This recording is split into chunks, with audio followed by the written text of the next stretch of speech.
shared its border with Odisha is a PYQ of UPSC, and it shares border with two states. That is, Byas River also originate at Rohtang Pass in countries. Now I told you the countries that border the Caspian Sea can be remembered with a simple trick, which is known as Tariq.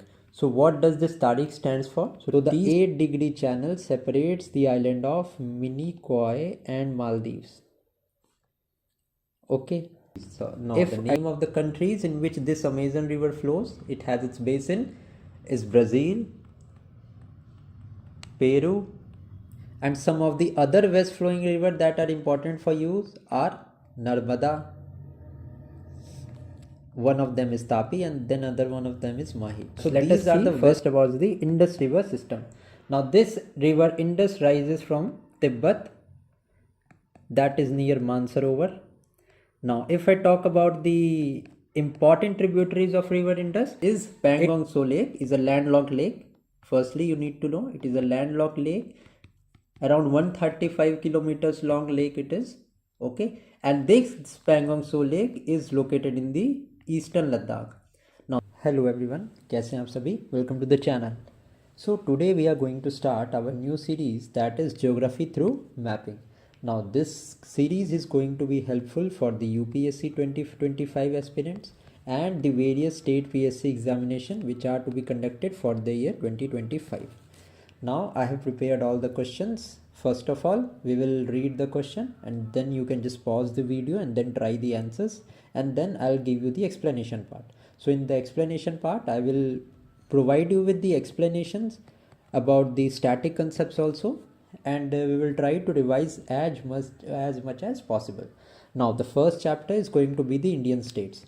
Now after watching this video, you can just give your suggestions in the comment sections. Okay, the comment section is open to everyone. Okay, so let us start with the first question now. Now consider the following statements regarding Telangana. So Telangana has been in the news recently, so a question is there on Telangana. You can just pause and just try the question. Now the first statement is Telangana share its land boundaries with 4 states. The second statement is Pulicat Lake, which is also an UPSC PYQ, okay, lies on the borders of Andhra Pradesh, Tamil Nadu and Telangana. Now you can just pause and try the question. Now Telangana shares its boundary with 4 states. Yes, the statement is absolutely correct.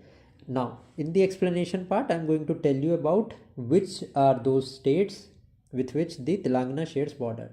Now Telangana is a state which it is the newest state of India, which is formed in the year 2014 by the separation of Andhra Pradesh.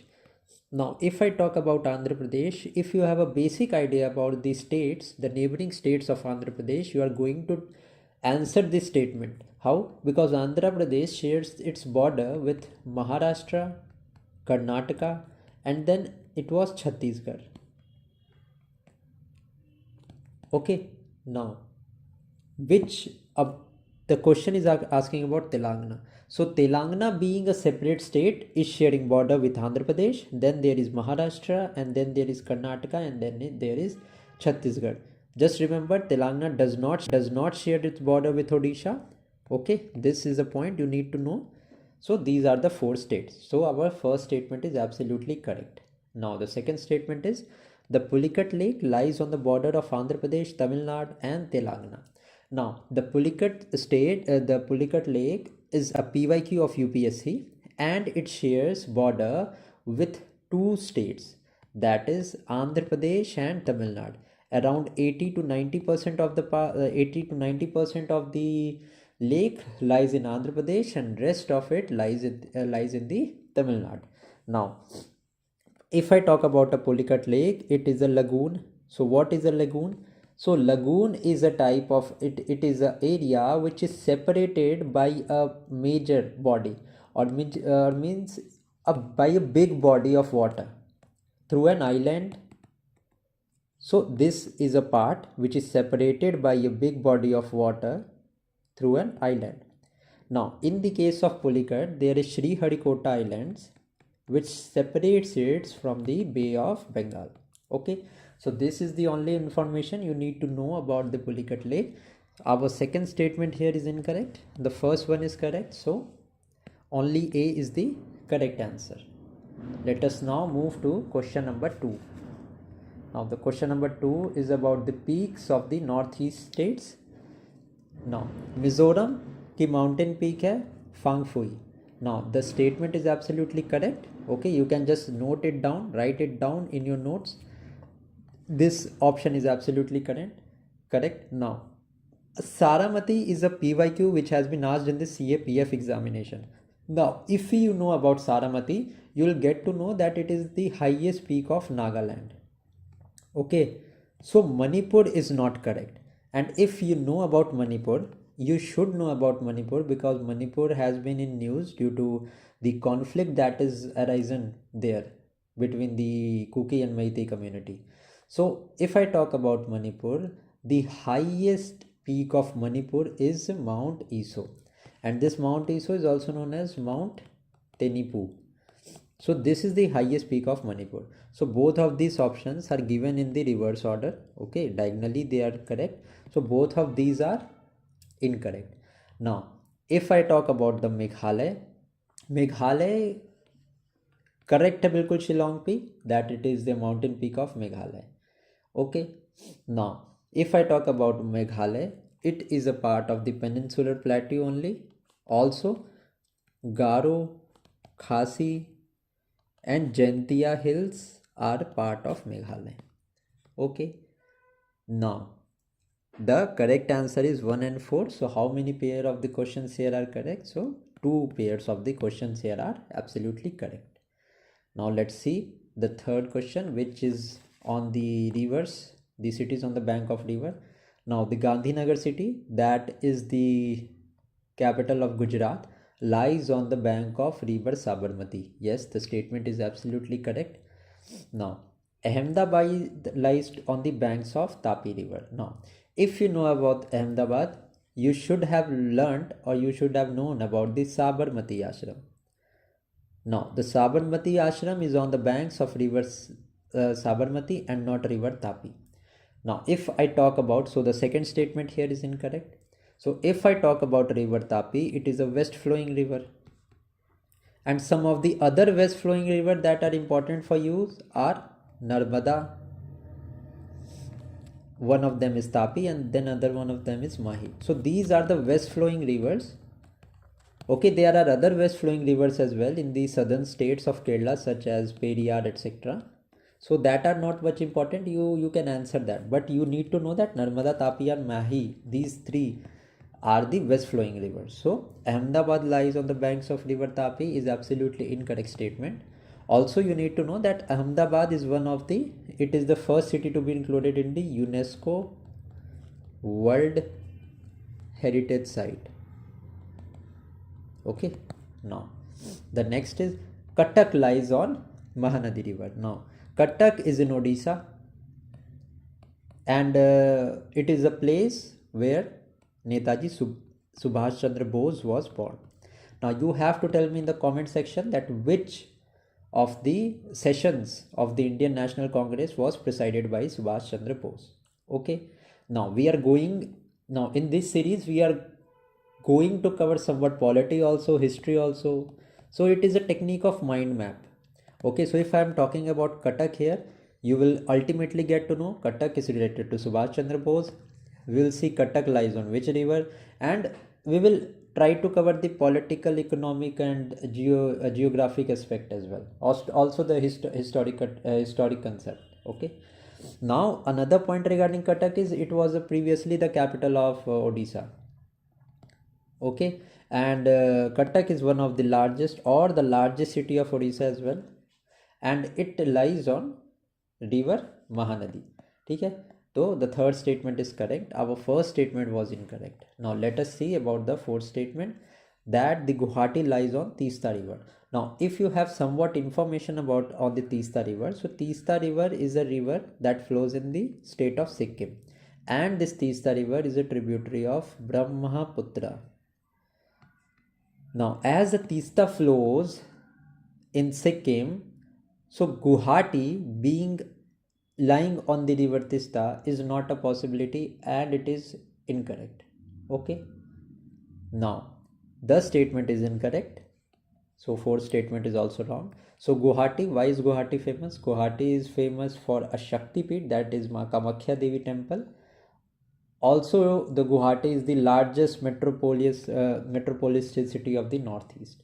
So again here, two of the statement given here are incorrect. First and third statement is correct. So the correct answer is only 2. Okay. Now, if I talk about some of the others, okay, let's see the next question. Now, the next question is Dunagiri, Kafni, Dokriyani are related to what? Now, Dunagiri. See here the word Dun is there. Dun matlab kya? Duns, which is an feature which is related to the mountains. Okay. So if you have derived Dun from here, then ultimately you are going to eliminate these two options. That saltwater lake to hoga nahi, species of reptile to hoga nahi. Yes, you can be confused between glacier and mountain peaks of northeastern India. So see northeast यहाँ पे आ गया. So Doon के नाम से we know that there is Dehradun. So it is in the northeast. This is an extreme statement, but in either ways it is difficult to solve such type of questions. But the answer to this question is glacier. Now Dunagiri, Kafni and Duriyani are the glaciers. If I talk about the Dunagiri glacier, now it is a vital glacier of the Dhauli Ganga system. Now if I talk about the Kafni is there in the Pindar Valley in Uttarakhand, and if I talk about the Dokriyani, it is there in the Uttarkashi district. Okay, so these are type of glacier. Now let us move to the next question. Now this such type of question has also been asked by the UPSC as well. If a person is traveling from Leh to Guwahati, what is the minimum number of states that he has go through, including the destination state? Now if I talk about Guwahati, it is in Assam. So Assam to he will go. Then Assam, we know that West Bengal का कुछ area, New Jalpaiguri का कुछ area, that is known as the chicken neck. Chicken neck का क्या मतलब है? Just like this है वो, ठीक है. And then there are the north eastern states of our India.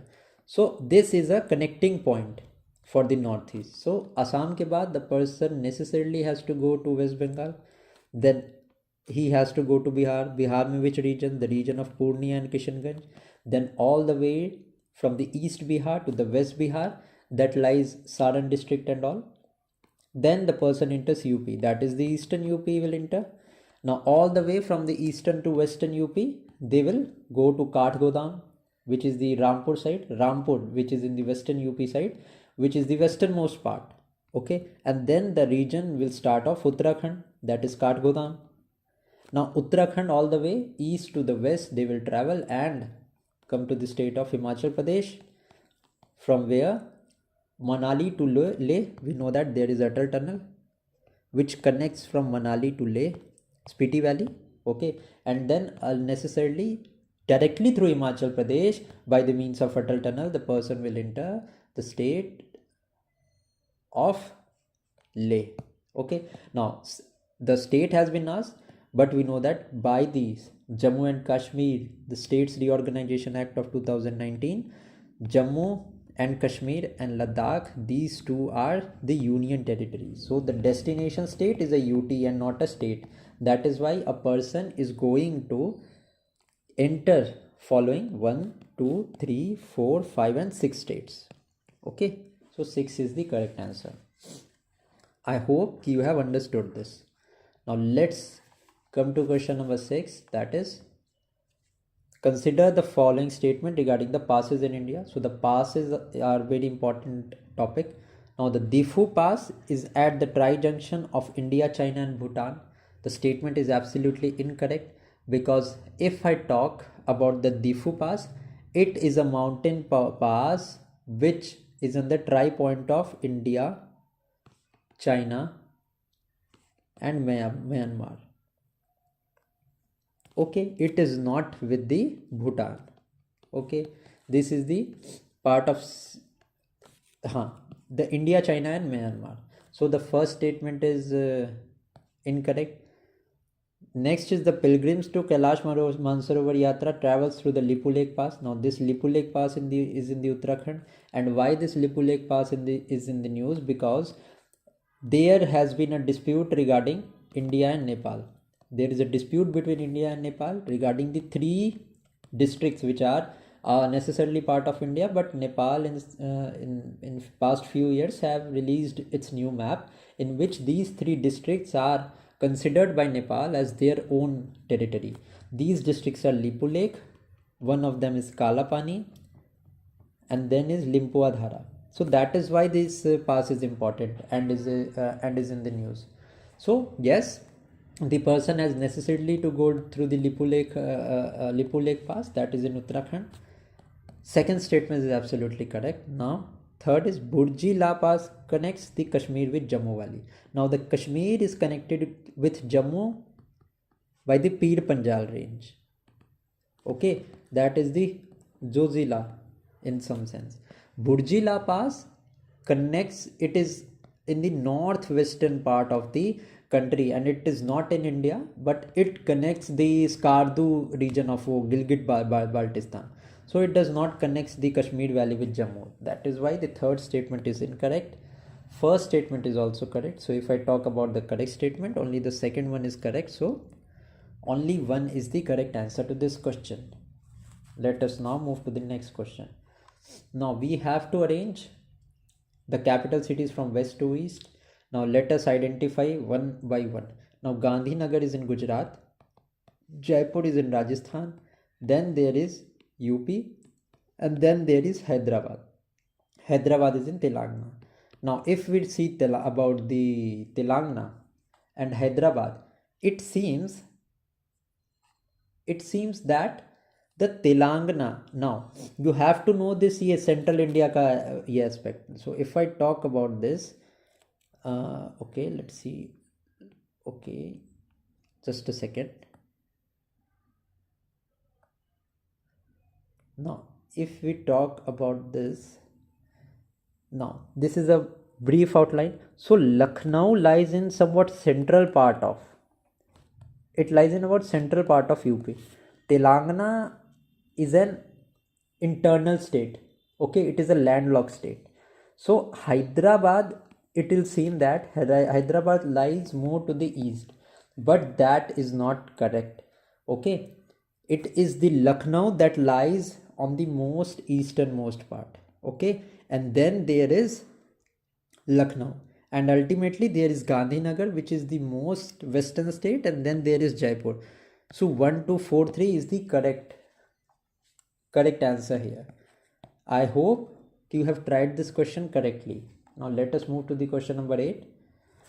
So these questions are just to give you an idea, and you can just, after watching this video, you can just go to you can just have the atlas and you can just see the political or physical map of India, and you can get a good idea. Now see the question number 8. NH7 is the longest highway in India connecting Srinagar to Kanyakumari. So the National Highway 7 is not the longest highway, because National Highway 44 is the longest highway that connects the Srinagar with Kanyakumari. Now it passes through state of, first of all there is Jammu and Kashmir, then it passes through Punjab, then it passes through Haryana, then Delhi, then UP, then Maharashtra, Telangana, Andhra Pradesh, Karnataka, Tamil Nadu. Okay, so these are the states. First statement is incorrect. Now the second statement, NH31 is considered as the lifeline of Northeast. Yes, it is absolutely correct. Okay, because this National Highway 31 is the lifeline and it connects the 7 sister states of the Northeast. So correct answer is only B. Now let us see the next question. Now this question is very, very important, because let us see. Now National Waterways 2, it connects from Sadia to Dhubri, that is in Assam. So 1 ka D is correct. Then if we talk about National Highway 3, it connects, it is in Kerala. So correct answer will be Kottapuram to Kollam. Okay, second ka it is A. Then there is National Waterways 4. So it is on Godavari River. So the correct answer is Bhadrachalam.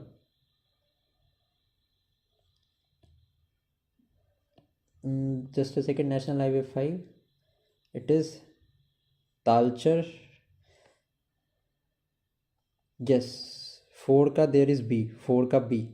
1 is the correct answer. National Waterways 2. It is Sadia and Dhubri. National Waterways 3. It is Kottapuram to Kollam. National Waterways 4 is Bhadrachalam to Rajamundri, and National Waterways 5 is Talcher and Damra. Okay. So A is the correct answer. Let us now move to the next question. That is question number 10. Consider the following states with the respect of Indian Standard Meridian. Okay. It passes through which states? Now, mainly there is a place in Mirzapur which is in UP. And if I talk about the longitude, that is 82 degree and 30 minutes east in Mirzapur. It passes through. Now, in totality, the Indian Standard Meridian passes through the 5 states. First of all, one is UP, then there is Maharashtra, then there is Chhattisgarh, then there is Odisha, and then there is Andhra Pradesh. So these are the 5 states: Uttar Pradesh, Madhya Pradesh, not Maharashtra, and not Telangana. So which of the correct is the correct answer? So it passes only through the 2 states. So B is the correct answer. Let's now see the next thing. That is question number 11. 9-degree channel separates which of the following islands? So 9-degree island, it separates Minicoy and Lakshadweep. Now if I tell you about the 8-degree channel, so the 8-degree channel separates the island of Minicoy and Maldives. Okay. If I talk about the 9-degree channel, we have already seen the 9-degree channel separates Minicoy from the Lakshadweep. Okay. If I talk about the 10-degree channel, so 10-degree channel separates the Andaman and Nicobar Islands. Okay. So these 3 channels you need to learn it. Okay. So B is the correct answer to this question. Now let us see the question number 12, which is consider the following statement regarding the Andaman and Nicobar. Andaman and Nicobar is a union territory of India consisting more than 500 islands. Absolutely correct. In totality, there are 572 islands, out of which 38 are inhabited, and these islands lie at the junction of the Bay of Bengal and Arabian Sea in the okay. Now the second statement is these islands are submerged extension of the Arakan Mountains. Yes, the Arakan Mountains of Myanmar, these are the submerged extension of them. So the second statement is absolutely correct, and first one is also correct. Also, if I talk about some of the scheduled tribes that reside in the Andaman and Nicobar, these are Jarvas, Shompenes, Sentinelese, okay, Ongle. These are the tribes that reside in the Andaman and Nicobar. And out of this, the Shompen tribe is important because in the 18th Lok Sabha elections of the year 2024, this was the first tribe to cast votes. Okay, so that is why this question is important. So correct answer to this question is both 1 and 2 statement here given are correct. Now let us see the 13th question. Now, which of the following beaches are located on the east coast of the Indian flag beaches? Now, blue flag certification. Now, what is this blue flag certification? Now, it is a certification which is given to the cleanest beaches of the world. Okay.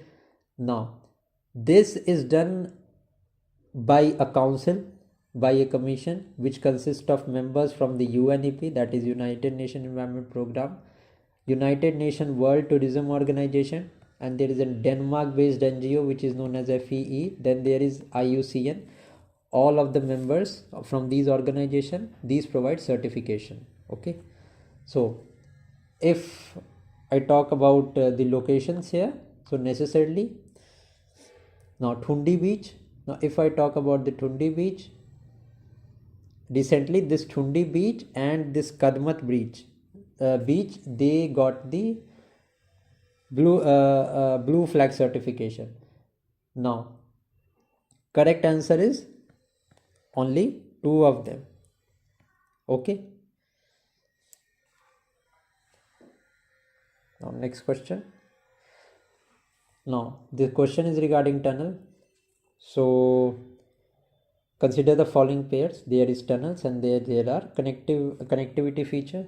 First is Silkiari Barcode Tunnel. Now, this is an all-weather tunnel which is an ambitious project of Char Dham Pariyojana of the central government. Okay, so 1 ka C is correct. It is related to the Char Dham project.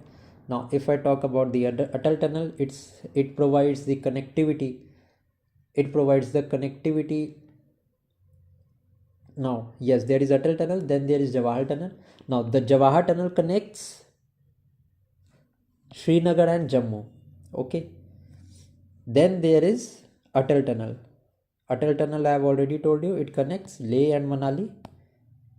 Then there is Shama Prasad Mukherjee tunnel, and this is the longest tunnel and was previously known as Chinnani Nashri tunnel. So what is going to be the correct answer to this question? It is going to be the B1. 1 ka C, there is 2 ka B, Jawahar tunnel Srinagar and Jammu, and Shama Prasad Mukherjee tunnel, longest tunnel. So B is the correct answer to this question. Now let us see question number 15. With respect to the Aceh Andaman Nicobar connectivity in recently seen in news, the region Aceh is located in which of the following country? Now this is located in the Indonesia. Why it is located in Indonesia? Because Andaman and Nicobar Islands lies with the closest it lies in the closest proximity to the Indonesia. So Sri Lanka, Bangladesh, Myanmar, these do not seem so much accurate, as the Indonesia is very much closer to the Andaman and Nicobar Islands. So possibly we can give the answer here. Okay. Now next is the famous Lidar Valley is situated in which of the following states? So the Lidar Valley is very famous, is there in the state of Jammu and Kashmir. Now, why it is in news? Because the Border Road Organization BRO has completed the construction of a motorable road that connects the Amarnath cave, that is in Jammu and Kashmir, with the Lidar Valley. Okay, so that is why this is important. So 16 ka B is right. So about the Indian states, most of them which are in news, I have tried to cover. Okay, through various sources I have covered this. These are not questions of my own, but I have covered it through various sources which are based on the current affairs only. Do mention in the comment section how much did you like this video, and you can just give your suggestions also. Do like this video if this video was of any help to you. So thank you for watching. Hello everyone, welcome to the channel. So today we are going to start the second chapter of our new series, that is Geography Through Mapping series. Now in this chapter we are going to see the India and its neighbor through MCQ questions, and I'll give you the explanation also. So this video is going to help you revise all of the major concepts regarding India and its neighbor, the borders, and everything that is related to the mapping concepts of the India and its neighboring countries. So let us start straight away with the first question. Now the explanation part that I am giving you here is very much important, as it is going to help you revise many of the concepts. Okay, so you can, if you want to solve the questions, then you can straight away pause the video and then solve, and in the last I will give you the explanation of the video. So let us start with the first question. Consider the following statement regarding India and China border. Now the first statement is the Durand line demarcates the border between India and China. The second statement is McMahon line demarcates the border between India and Pakistan. Third statement is boundaries between India and Nepal are clearly demarcated with no area of dispute. Now let us see the first question. That Durand line demarcates the border between India and China. If you know a little bit about the borders, let me tell you about the India and its border with the various countries. Now let us talk about the first about the India and China, since the question is on India China. So the border between India China is known as McMahon line. Okay, if I talk about the Durand line that is in the question given, so it is a border between Afghanistan and Pakistan. Okay, now if I talk about the India and India and Pakistan border, it is known as the Radcliffe line. Okay, so this is the basic information. Now the first statement is the Durand line demarcates the border between India and China. The statement is absolutely correct because the Durand line demarcates between the Pakistan and Afghanistan, and the border between India and China is known as the McMahon line. Okay, now next is McMahon line demarcates the border between India and Pakistan. The statement is also absolutely incorrect because the McMahon line demarcates border between India and China, and the border between India and Pakistan is known as Radcliffe line. Okay, now India and China is important this year because the tension areas, the border dispute which has been going there around the upper regions of the Himalayas is now being resolved to some extent. That is why India China is very much important. Next is boundaries between India and Nepal are clearly demarcated with no area of dispute. Now in the current affairs series also I've already told you that there is a dispute between three regions of India and Nepal. These areas belong to India, but Nepal claims to have these areas on their side. That is Kalapani, second one is Lipu Lake, and the third one is Limpuadhara.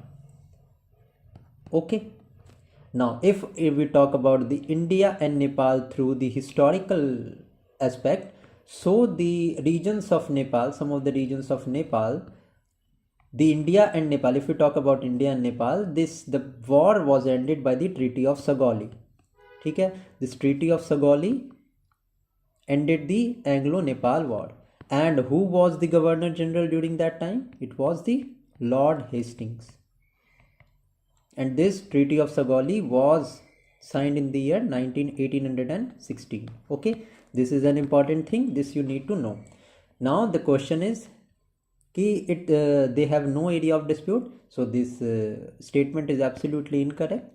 Okay, so neither first nor second nor the third statement is true. If the question is asking about the correct statement, so none of the statement here is correct. Let's now proceed to the next question, that is how many of the consider the following states. How many states that does not share their border with China? So if I talk about the China, then the states sharing borders with the China are Sikkim. The second state is West Bengal, does not share at all. Next state is Uttarakhand. The third state is Himachal Pradesh. Then there is Arunachal Pradesh. Then there is Ladakh. Okay, so then the first one is the Sikkim, second one is the Uttarakhand, then comes the Himachal Pradesh, then Arunachal Pradesh, and then there is Ladakh. So there are 4 states and 1 union territory, that is Ladakh, that share border with China. So now let us see the question. Sikkim shares, West Bengal does not share border with China but shares the border with Bhutan. Okay, then comes the Uttarakhand shares the border. Nagaland does not share the border. Nagaland has the boundary with Myanmar. Okay, now Arunachal Pradesh shares the boundary. So 3 states given here shares the boundary with China. So the correct answer is 3. Okay, now there are total 5 states and union territories in all, in which there are 4 states and there is 1 union territory, that is Union Territory of Ladakh. Okay, I hope the borders regarding the China is absolutely clear now. So let us now move to the next question, that is the third question. Now this is asking about consider the following statement regarding the Pangong Tso Lake. Now the first statement is the Pangong Tso Lake lies entirely in the Union Territory of Ladakh. So now if you are aware with the current affairs that is happening or the international relation topic that you have studied, so Pangong Tso Lake is a major point of contention between the India and China. So if it would have been if it entirely was there in the Union Territory of Ladakh, so why there was a point of dispute then? There should be no point of dispute, na? Because the lake would have been completely under the control of India. Okay, so it is not entirely in the Union Territory of Ladakh. So what is correct is Pangong Tso Lake is a landlocked lake. Firstly, you need to know it is a landlocked lake, around 135 kilometers long lake it is.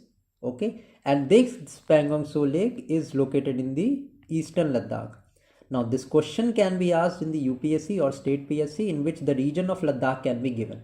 So you know that it is there in the Ladakh, but the region in where it is present, because we are studying the mapping. Okay, so we have to go in detail as to which location, as to where is actually this lake. So there is north, south, east and west. So this Pangong Tso lies in the eastern part of Ladakh. Now it is in the eastern part of Ladakh, that is why it shares border with the China. No, agar west में होगी तो there is Pakistan in the west na. Northern तो there are great Himalayan ranges, and south में तो there is Shivalik and all. So it must have been in the in the eastern part of the Ladakh. So it is in the eastern Ladakh. So a basic level of common sense is also required, so as you can just complete the question. Okay, I hope you are understanding what I am trying to say. Now this Pangong Tso Lake, if I talk about, only 1/3 of this lake is in India and rest 2/3 of this lake lies in China. Okay, so we have to state the incorrect statement. So yes, this statement first is absolutely incorrect. Now the second statement is the lake is characterized by the mountain spurs known as fingers, and India claims control over the lake until finger 4. Yes, this statement is absolutely correct. The India claims control until the finger 4. ठीक है? So the second statement is correct. See, this is not important, not that much important, but I have to prepare this question. That is why I have added this point. So ये fingers, अगर ऐसा पूछा जाए कि which of the recently these fingers, finger 4, finger 8 is in news, is related to what? So it is a mountain spur which is known as finger, and it is related in context of the Pangong Tso Lake. Okay, the second statement is absolutely correct. The first one is incorrect, so only one is the correct answer to this question. Let us now see the question number 4. Now this is regarding the river system. Now this question says which of the following tributaries of river Indus does not flow through Pakistan. Now if we talk about the different rivers that is given here, ठीक है. Now if I talk about the Ravi river, so it rises from Kullu Hills, that is near the Rohtang Pass, and this Rohtang Pass is in Himachal Pradesh. Okay, now it enters Punjab, flows through Himachal Pradesh, then it enters Pakistan near the Amritsar. So this Ravi river flows through Amritsar. Okay, next if I talk about Jhelum, so this Jhelum originates at Verinag, okay, which is also in Himachal Pradesh. Now this Jhelum lake flows through Jammu and Kashmir, and particularly if I talk about Srinagar, there is a Wular Lake is there. So it flows through Wular Lake, and then it joins the Chenab river and flows into the Pakistan. So this river also flows through Ravi and Jhelum. These both river flows through Pakistan.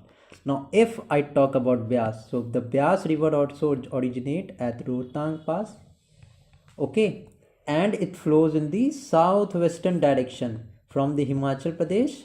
It enters into the Punjab, and then for Punjab it meets the Satluj river, and this Satluj river then flows and enters the Pakistan. So this Beas river flows entirely in India and not in Pakistan. So important fact regarding Beas river is, if I talk about the Pong Dam, this Pong Dam is in Himachal Pradesh. This is situated on river Beas. This you have to know. Okay. So Beas is the river that does not flows through the Pakistan. Okay. So this is the correct statement. Our statement C is the correct statement. Now let us see the next question, that is question number 5. So arrange the following countries in descending orders of their boundaries length with India. Now if you just know the one fact that the Bangladesh is the country that shares the longest border with India, then half of your problems are already solved. Now the answer here 5 तो हो नहीं सकता, 4 होने वाला है. Then you are left with the answer A and D. Okay. Now if I talk about the Bangladesh, it shares boundary of around 4096 kilometer with India. Then at second lies the China, around 3490 kilometers की border है with China. Then there is Pakistan, around 3320 something kilometer की boundary है. And then there is Nepal at the 4th place with around 1750 kilometers की boundary. Then comes the Myanmar having 1643 kilometers of boundary. Then there comes Bhutan. Bhutan के related there is 700 kilometers of boundary. And then at last is Afghanistan, 106 kilometers की boundary. Now if I talk about China, I've already told you that it shares border with 5 countries. If I talk about Myanmar, Myanmar shares its border with the 4th Indian state, that is Arunachal Pradesh, Nagaland, Manipur, and the rest remaining one state you have to answer me in the comment section. Okay, let me tell you, it is Mizoram. ठीक है. Now Afghanistan shares border with the Union Territory of Jammu and Kashmir and Ladakh. Bangladesh shares its border with 5 states, namely West Bengal, Assam, Meghalaya, Mizoram and Tripura. Okay, I hope the things are absolutely clear to you. Now if I talk about the, now which state is left? Okay, now if I talk about the China, I already told you 4 states and 1 union territory is there. Now which are the names? So Uttarakhand is there, then comes the Himachal Pradesh, then there is Ladakh ki union territory, then there is Arunachal Pradesh, and then there is Sikkim. Okay, so these are the 4 states and the union territory that shares the border. Now, so the countries in the decreasing order of their boundaries length is सबसे ज़्यादा Bangladesh, then there comes China, then there comes Pakistan, then Myanmar, and then last में Afghanistan. So D is going to be the right answer of question number 5. Let's now see the question number 6, that is, which state or union territory has the longest border with Pakistan? Now if I talk about the Pakistan, so Pakistan shares the boundary with 3 Indian states and 1 union territory. Now the union state having the boundary with Pakistan is Jammu and Kashmir, and if I talk about the states, it is Rajasthan, then there is Gujarat, and then there is Punjab. So the Jammu Kashmir shares the border of around 1200 kilometers. Then at the second position is Rajasthan having the boundary of 1180 kilometers. Then there is Gujarat with 506 kilometer boundary, and then ultimately there is Punjab with 425 kilometers of boundary with Pakistan. So the states or union territory having the longest border with Pakistan is Jammu and Kashmir. A is the correct answer of question number 6. Let's now come to question number 7. That is, which of the following states shares the longest border with the Bangladesh? Now if I talk about the Bangladesh shares and border of 4,996 kilometer. That is the country having the longest land border with India. Now this covers with West Bengal. The states having the boundary with Bangladesh is West Bengal, then there is Assam, then there is Tripura, then there is Mizoram, and then there is Meghalaya. Now if I talk about the length, so the longest is shared by the West Bengal. It is around 2200 kilometers. Then there is second number pe Tripura with around 860 kilometers. Then there is Assam with 260 kilometers, and then there is Meghalaya with around 440 kilometers, and then Mizoram 180 kilometers. So the West Bengal is the states having the longest boundary with the Bangladesh. Now in these options, let me tell you a thing, that the Tripura is covered with Bangladesh on the three sides. Okay, so ये याद रखना, Tripura north eastern state है ऐसा, that is covered with the Bangladesh, that is surrounded by the Bangladesh on the three sides. It means that इधर Myanmar के साथ it will not share any boundary, ठीक है, because ये इंटरनल पार्ट में है. Okay, so West Bengal is the correct answer. Okay, I hope कि ये क्लियर हो गया होगा आपको. Let us now see the next question, that is question number 8. Now the question is regarding Bhutan. Which of the following state do not share borders with Bhutan?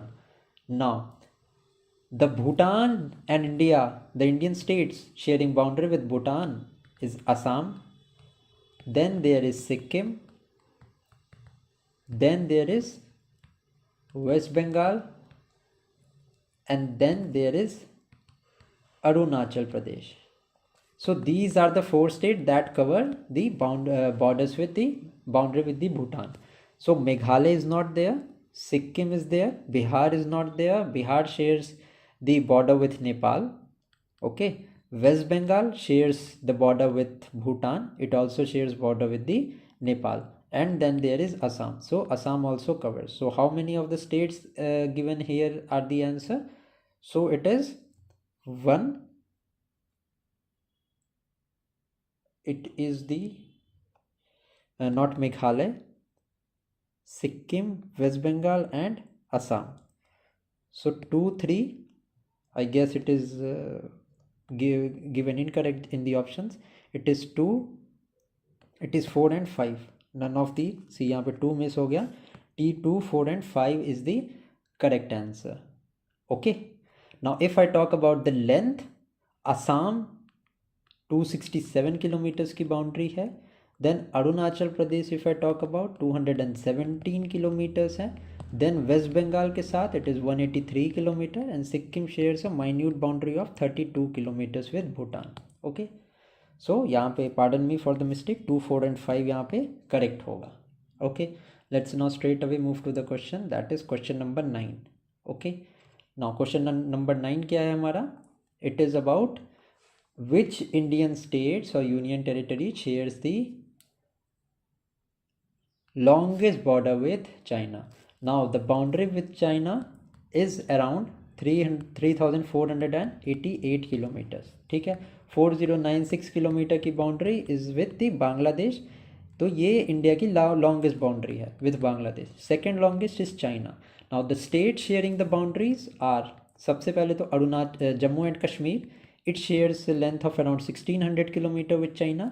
Then at second place there is Arunachal Pradesh. There is Arunachal Pradesh covering a boundary of 1130 kilometers. Then there is Uttarakhand. Uttarakhand shares a boundary of around 345 kilometers. Then there is Sikkim around 220 kilometers, and then there is Himachal Pradesh जिसकी boundary है around 200 kilometres की. So the states और union territory having longest border with the China is Jammu and Kashmir. I hope the things are clear. Okay, let's now come to the next question, that is question number 10. So what is this question number 10? We have to tell here the demarcated boundary. Okay, now Radcliffe Line is related to India and Pakistan. McMahon Line is related to India and China. And Durand Line is related to India and Myanmar. So ये question हमारा question number 1 भी था. So यहाँ से आई hope कि इस बार आप करेक्ट आंसर मार्क करोगे. That is only 2 of the pairs are correct. That is the pair 1 and pair 2. Radcliffe Line was a boundary between India and Pakistan demarcated in the year 1947 by Sir Cyril Radcliffe. Okay. Now next is McMahon Line between India and China. This was demarcated in the year 1914 by Sir McMahon. And if I talk about the Durand Line, it is the border between India and Afghanistan. And अभी मैंने आपको पहले बताया कि Pakistan and Afghanistan के बीच थी. Why I have said so, क्योंकि this Durand line was demarcated in the year 1896 by sir Henry Mortimer Durand. Okay, and during the 1896 Pakistan was the part of India. Then this line was demarcated. So technically it is a border between India and Afghanistan to when it was demarcated. But if अगर modern times में की मैं बात करूँ, so it is a boundary between Pakistan and Afghanistan. Okay, so the third pair is incorrectly matched. ठीक है. Now India and Myanmar के respect में there is an important thing that you need to remember, that is free movement regime. ठीक है. What is free movement regime? That India and Myanmar की border पे 8 kilometres तक का area है from Myanmar and 8 kilometres तक का area है. Total area is around 16 kilometer where there is free movement of the citizens of India and Myanmar. Okay, so this free movement regime is related to Myanmar. This you need to know. Other than that, only 2 pair of the pairs that are given here are correct. So B is the correct answer to this question. Now let's move to the question number 11. Now question number 11 is, which state shares the longest border with Myanmar? Now if I talk about Myanmar, so 4 Indian states shares their boundary with Myanmar. The first one being Arunachal Pradesh, then the second one is Nagaland, then the third one is Mizoram, and then there is Manipur. Now if I talk about Arunachal Pradesh, the Arunachal Pradesh covers a boundary of 520 kilometers. Nagaland shares a boundary of around 250 kilometers. Okay, total length of the Myanmar border is 1643 kilometers.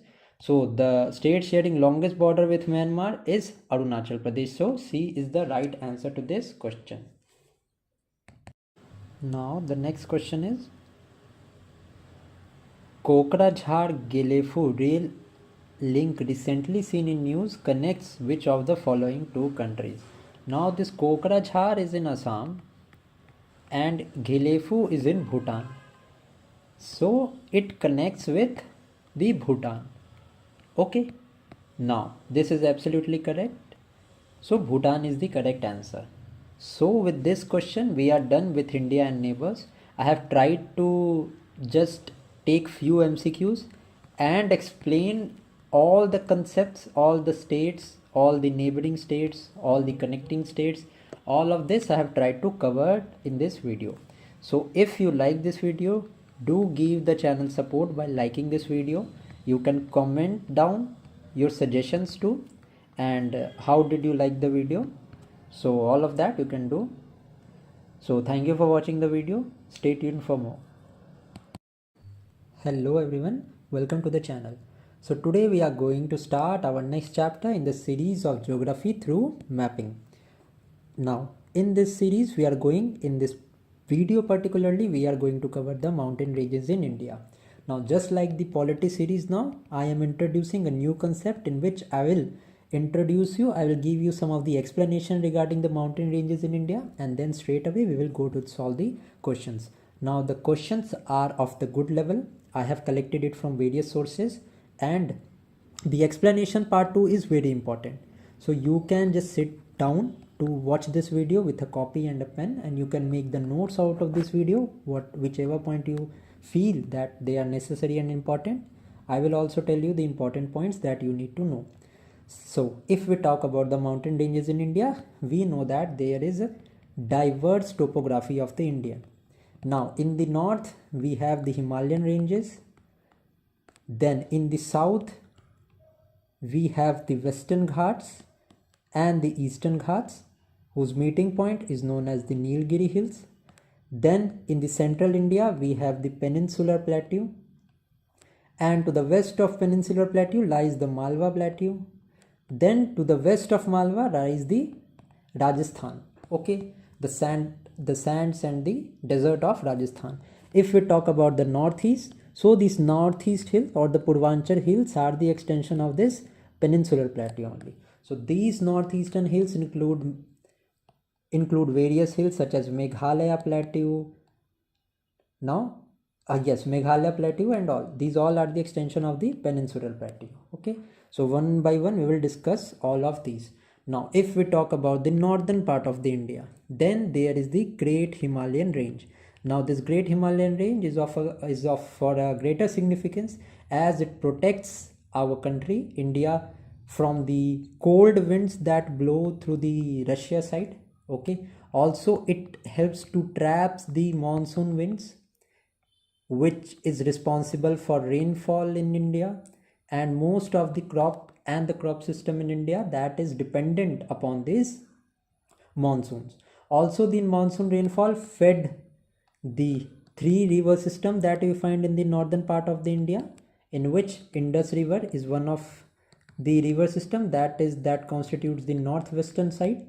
Then there is the Ganga plains area, which constitutes the middle of the northern plains of India, and then to the northeast there is the Brahmaputra. Okay, so this is a brief idea about the physical structure of India. Now if we talk about the northern boundary, so in the northern side there is the range of Himalayas. Now this greater Himalayan range can be divided into the uppermost part, that is the Trans-Himalayan range. Then to the south lies the Greater Himalayan range. To the south of the Greater Himalayan range lies the Lesser Himalayas, and to the Lesser Himalayas, to the south of Lesser Himalayas lies the Shivalik.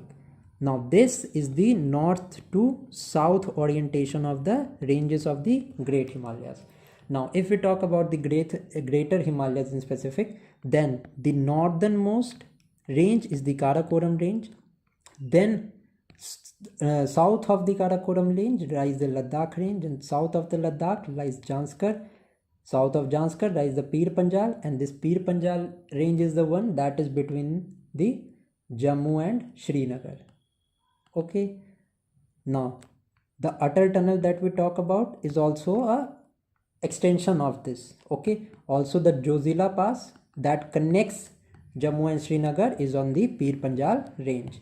Now south of this is Shivalik, which lies in the area of Himachal Pradesh. So this is an extension in the northern part. Okay, let's now move to the central India, that is the part of the Peninsular Plateau. Now if we talk about the Peninsular Plateau here, so now the extension of this Peninsular Plateau, it is Meghalaya Plateau in the northeast, then is the Shillong Plateau, then is the Karbi Anglong Plateau in the northeast. These all are the extension of the Peninsular Plateau. Now if I talk about the central India, then the westernmost part constitutes the west to east configuration. If I tell you about the west to east configuration of these mountains, then the Satpura Hills is the westernmost. Towards the east lies Mahadev Hills, towards east of Mahadev Hills lies the Maikal range, and then there is Chota Nagpur Plateau. This area constitutes the portion of Jharkhand, and it is rich in mineral resources. Okay, now this is the west to east extension. Okay, now you have to remember this extension, as the question in the exams can ask you about to arrange these hills accordingly, and I have prepared this explanation part in that respect only. Okay, now if I talk about South India, so South India is really important. How it is important? So first of all, if I talk about a significant hill, that is Nalla Malai Hills. ठीक है, these hills form the natural boundary, it forms the natural boundary between Andhra Pradesh and Telangana. Okay, now next if I talk about the Nilgiri hills, so Nilgiri hills in India lies in the three states, that is Karnataka, Tamil Nadu and Kerala. Okay, now the Nilgiri is the meeting point, it is the meeting point of Eastern Ghats and Western Ghats. Okay, I hope this is clear. Now let's move to Karnataka and see some of the important points. Now if I talk about the Karnataka, some of the hills, Karnataka is famous for coffee, and some of the hills that are associated with the state of Karnataka is Baba Budan Hills, and there next is Kudermukh Hills. These both hills are there in Karnataka. And if I talk about the highest peak in Karnataka, it is Mulyangiri. ठीक है, these are the most important points that I have segregated, and I expect you to, and I expect कि ये सारे points आपको पता होंगे क्योंकि these are of utmost importance. Okay, now if I talk about Nilgiris, so the highest peak in the Nilgiris is Doda Beta. See, you have to know that Doda Beta is the highest peak of Nilgiri, not South India. Okay, if I talk about South India as a whole, so Anaimudi is the longest, is the highest peak in South India. Now if I talk about Annamalai, these Annamalai lies in Tamil Nadu and Kerala, and if I talk about the Cardamom Hills, these lie specifically in the state of Karnataka and only the state of Karnataka. Okay, the highest peak I've already told you is Annaimudai. Okay, now some of the hills in Tamil Nadu that is in north to south direction that you need to know, and it is of the utmost importance, is Javadi Hills, is in the most northernmost part of Tamil Nadu. Then just a second, north to south alignment we are seeing of the Tamil Nadu. Okay, now Javadi Hills is the northernmost, then is Shevaroy Hills, south of Shevaroy Hills lies Panchamalai Hills, and south of Panchamalai Hills lies Palani Hills. Okay, so this is the north to south extension of the hills of the Tamil Nadu. These all points are very necessary and these are very important for you. Now let's straight away, without wasting time, move to the questions. Now these questions are of utmost important and I expect कि आप इसका सही answer करोगे. Now the greater Himalayas, as I have told you, as I have explained you, the question is specifically about the greater Himalayas. How many of these peaks are there in the greater Himalayas? So you can just pause the video and try this question. Now these greater Himalayas, first of all, you need to know, are known as the Himadri also. Now they extend from the Indus River. Now the Indus River system constitutes of 5 rivers, namely Indus, Ravi, Chenab, Jhelum, Beas and Satluj. So these 5 rivers constitutes the Indus Valley system. Okay, now the Satluj is the last river to join the river Indus. Okay, so this greater Himalayan region extends from the Indus River in the west to Arunachal Pradesh, that is Brahmaputra rivers in the east. Okay, these ranges lies in this areas. Okay, now the average height of the mountains in the greater Himalayan region is around 6,000 meter, and those which lies in around Trans Himalayas is the average height is around 8,000 meters. Okay, now if I talk about the hills, then let's see.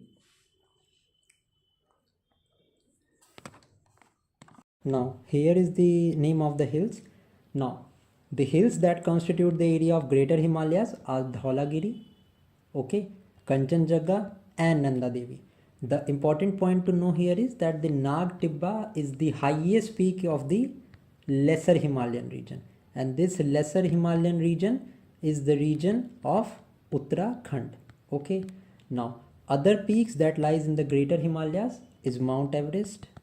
Okay, then there is Kanchenjunga, then there is Makalu, then is Dhaulagiri we have seen, then Kanchenjunga we have also seen, then there is Nanga Parbat, then there is Nanda Devi, Badrinath, Kedarnath. All of these lies in the greater Himalayas. So only three of these lies in the greater Himalayas, and Nag Tibba is in the lesser Himalayas. Okay, so only 3 is the correct answer to this question.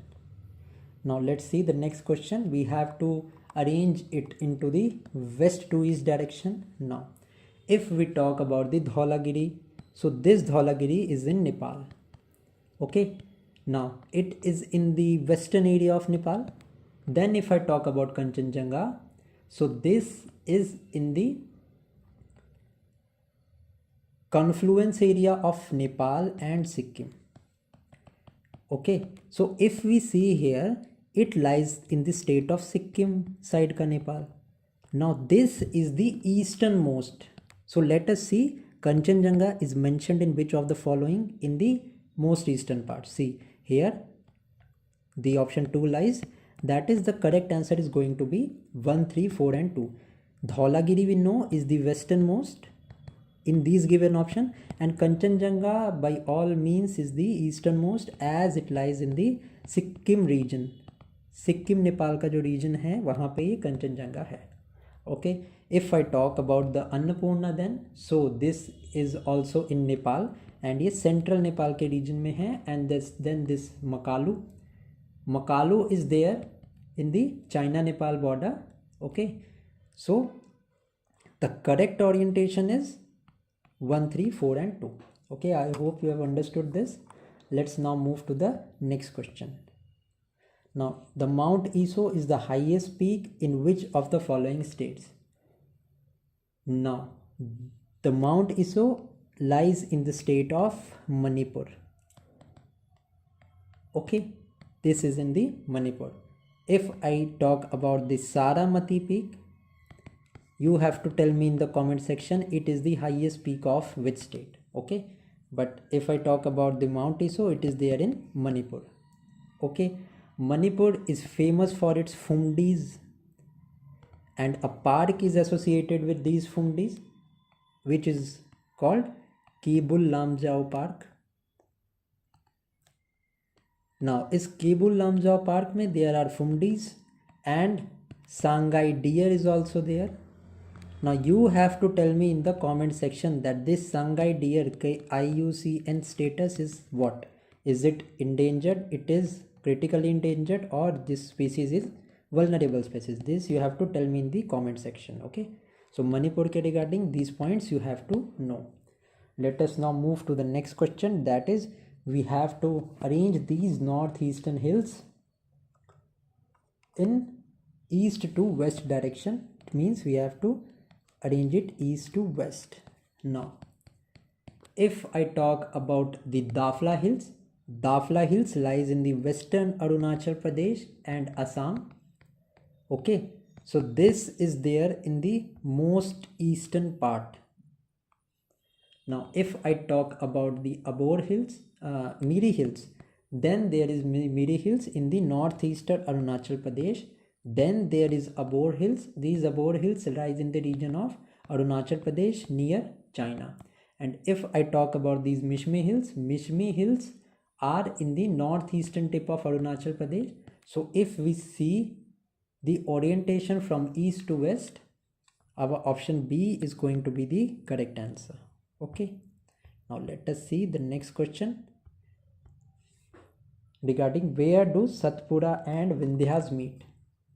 Okay, now the Satpura and Vindhyas meet in the Maikal range. Okay, these points you have to note. There is no explanation to these points. Okay, so you need to know that the Satpura and Vindhyas meets at Maikal range. Now next question is, arrange the following hills in the west to east direction. Mahadev Hills, Gawailgarh Hills and then Kaimur Hills. We have to arrange it in the west to east direction. Now if you watch it correctly and if you know, this Kaimur region lies in Bihar and this Mahadev Hills ka region lies in Madhya Pradesh. So in 100% it is going to be true that the Kaimur Hill is going to be the easternmost in this. So let us see, the three option is given in option A and B. Now if we talk about the Mahadev Hills, these hills are in the central India, in the state of Madhya Pradesh. Okay, now if we talk about the Gawailgarh Hills, now these are a part of Satpura range. Okay, and these lies after the Gawailgarh Hills. So the correct orientation from west to east is going to be 2, 1 and 3. Okay, now these Mahadev Hills lies to the center, Kaimur Hills lies to the easternmost, and this Gawailgarh Hills lies in the Satpura region. So ये जो Satpura है, I've already told you in the explanation part कि if I talk about to the west to east का orientation, तो मैंने बताया था Satpura is the westernmost, and then there is Mahadev, and then there is Maikal. ठीक है, so 2, 1, 3 is the correct orientation. Now let's see the next question, that is question number 7. How many statement here given is correct? Now this is mountain peak and this is state. Now Gir range is there in Gujarat. Now Gir National Park we know is famous for the Asiatic lions. So obviously this Gir range is in Gujarat. So this is absolutely correct.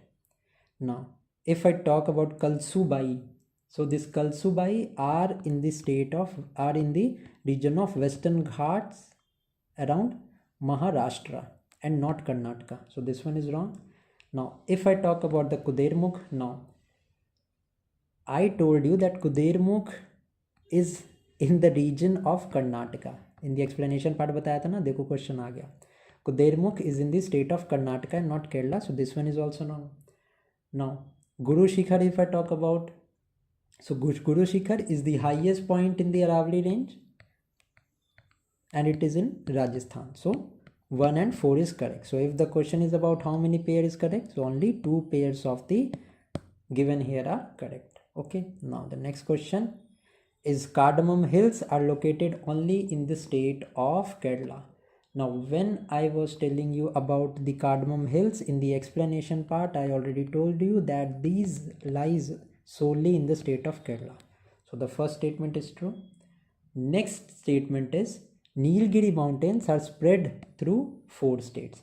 Now clearly in the explanation part I have mentioned the states in which these Nilgiri mountains are, and these states are the states of Tamil Nadu, Karnataka and Kerala, and not 4 states but 3 states. So this statement is, second one is wrong. Now next is Annamudai peak in the Annamalai hills is the highest peak in the South India. See explanation का जो part दिया ना, most of the question आपको directly मिल जाएंगे क्योंकि ये generic questions हैं. These points you need to know. Okay, so this is absolutely correct. So the correct answer to this question would be only 2 pairs here are correct. Let us now see the next question, that is Armakonda, Jighada, Galikonda are the mountains in which state? Now Konda are the tribes that is majority in the majority population are there in the state of Andhra Pradesh. This we will do in the chapter of tribes. I will tell you about the Konda and all of the tribes, Bhils, Gonds, etc. We are going to cover the chapter of tribes also. So Konda is a tribe, necessarily it resides in the state of Andhra Pradesh. So C is going to be the correct answer.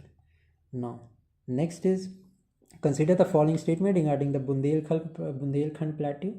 Now it lies east to the Vindhyas range. Is this statement correct? Now the next question is the region is famous for its badland topography. Yes, badland topography of the Bundelkhand region is the area of Chambal river. And you have, I hope that you have watched the Pan Singh Tomar movie. Okay, it is a badland, it has a badland topography. River terraces of the Chambal river are there, so the statement is absolutely correct. Okay, now this statement is absolutely wrong because the Bundelkhand plateau lies between the Gwalior plateau and Vindhyas. Okay, this Bundelkhand plateau is not to the east of Vindhya range, but there is a plateau which name is Baghelkhand plateau. This Baghelkhand plateau lies to the east of Vindhya's range, not the Bundelkhand plateau. It lies between the Gwalior plateau and the Vindhyas. Okay, so the first statement is wrong. Only the second statement is true. That is why only 2 is correct. Okay, so with this we are done with the chapter, the questions of this chapter. I hope you have liked this video. If you have liked it, do give it a like, and you can mention your suggestions and how did you like this video in the comment section. Thank you for watching. Hello everyone, welcome to the channel. So today we are going to start our next chapter in the series of geography through mapping. Okay, and today's chapter is going to be the Indian rivers. Let us see some of the explanation, and I will tell you about the Indian rivers, their tributaries, the most important points that have been asked in the previous year questions of various state PSC examination as well the UPSC examination. And then ultimately we will deal the other part, that is of the MCQs, with the explanation later on. So let us start with the explanation part first. So if we talk about the Indian rivers, so basically the Indian river system can be divided. I have divided it particularly into 2 parts. The first one being the rivers of the North India. Now if you'll see the North India, then you will find 3 river system that is prominently there. First one is the Indus river system that is in the northwestern part of the country. Then there is the Ganga river system, and then there is the Brahmaputra river system. Now the Ganga river covers the northern and the middle Ganga plains area. Now if I tell you about the Brahmaputra river system, it is the river system of the northeast India. Now the next is the peninsular river system and then the South Indian river system. Now there are various peninsular rivers such as Narmada, then there is Son, which rises from the Amarkantak. All of this I'll explain you in a later phase of this video. And then the rivers of South India, which some of which arises from Western Ghats and some of which arises from the Eastern Ghats. All of this let us now see in the explanation part. Now if I talk about the Indus, let us see first about the Indus river system. Now this river Indus rises from Tibet, that is near Mansarovar. Now if I talk about the important tributaries of river Indus, it is Shyok, Gilgit, Hunza, Janskar. These all are the tributaries of the river Indus, and most of these are the right bank tributaries of the river Indus. Now these rivers all flows in the Union Territory of Jammu and Kashmir and Ladakh. Most of these river flows there, and then ultimately they merge into the river Indus. From the Jammu and Kashmir, the river Indus flows directly to the Pakistan and drains a significant area. Now as we have seen, the civilization known as the Indus Valley civilization has been named on the name of this river Indus. Now if we talk about the tributaries of the river Indus in the northwestern part, then there is Ravi. Then the Ravi joins the Jhelams, Jhelum joins the Chenab, and Chenab joins the Satluj, and then Satluj ultimately joins the river Indus. So this is the orientation regarding the Indus river system. Now let us see Ganga, which is the longest river in India. Now this Ganga rises from Gomukh glacier in Uttarakhand. It rises from Gomukh in the Uttarakhand. Now some of the important tributaries that before the river Ganga is made, the important points which is mostly asked in the examination are Dev Prayag. Now Dev Prayag is the place where the river Bhagirathi and the river Alaknanda, both of them joins, both of them meets each other. Okay, as we know, that's the Sangam, where the Prayagraj Sangam is at the Prayagraj, where the Kumbh of 2025 has been held, 2025 has been held. So there is a confluence of three rivers, that is Ganga, river Ganga, then there is river Yamuna, and then there is river Saraswati. Okay, so this, just like the Sangam, this Devaprayag is the place of confluence of river Bhagirathi and river Alaknanda. Just like that, Rudraprayag is a place where there is a confluence of Mandakini river and Alaknanda river. Now, then there is Karnaprayag. Now, if I talk about the river Karnaprayag, now there is Pindar river at the place Karnaprayag. Okay. Now, if I talk about the pilgrim place Badrinath, now these questions are being asked by various examinations, so it is important if you just have a outlook on this. So Badrinath is a place which is situated on the bank of river Alaknanda. And if I talk about the Kedarnath, so Kedarnath is situated on the bank of river Mandakini. Okay, so this information you have to know about. Now, if I talk about the more eastern tributaries of river Ganga, then there is Yamuna. Now, Yamuna is a tributary of Ganga, and some of the rivers that are the tributaries of Yamuna are Chambal, Sindh, Betwa, Kain, Hindon. So you can just write down these tributaries. Okay, if you have a notebook, you can just write it down. So this Chambal, Sindh, Betwa, Kain, Hindon, etc. these are the tributaries of river Yamuna. Now, if I talk about the Son river rises from the peninsular India, peninsular plateau region of the area Amarkantak. It rises from Amarkantak and it flows northwards and is a right bank tributary of river Ganga. So two of the right bank tributaries of river Ganga. So these are the facts that I am telling you are really important. So if you know that, if you know these facts, you can just revise, or if you are new to this video or new to these facts, you can just write it down or listen to this video multiple times. If I talk about the right bank tributaries of Ganga, so the Son river is there, the Yamuna river is there, then there is river Gomti, etc. These all are the right bank tributaries of river Ganga. Okay, now let us move towards the peninsular region. Okay.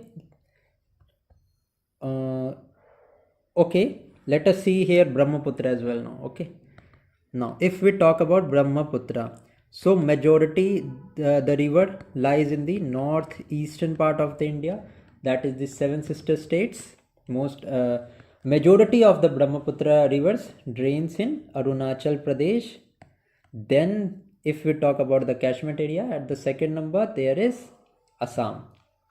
Okay, now this Brahmaputra is also rises from the Tibet Mansarovar. This is another important point you need to know. It also rises from Tibet Mansarovar. If I talk about the tributaries of river Brahmaputra, then it is Teesta. Now this Teesta river is in Sikkim, and ultimately this river Teesta merges into Brahmaputra. Other tributaries of river Brahmaputra are Subansiri, Kameng, Dibang, Lohit. Okay, these are the examples of, these are the tributaries of river Brahmaputra. Okay, now we have also seen about the Brahmaputra. Let's now straight away move to the peninsular rivers. Okay, now the peninsular rivers, just like there is northern India rivers, that is Ganga, Yamuna, etc. So these rivers show an important thing that is called meanders. They form meanders, but the peninsular plateau rivers does not form meanders. Also the northern rivers, just like Ganga, etc., are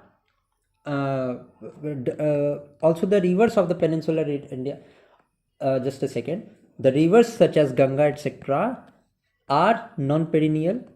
They have water all round the clock, all round the tenure in which they flow, all round the year. Okay. Now, if I talk about some of the peninsular plateau rivers, then we need to know about the three rivers which are west flowing. Okay.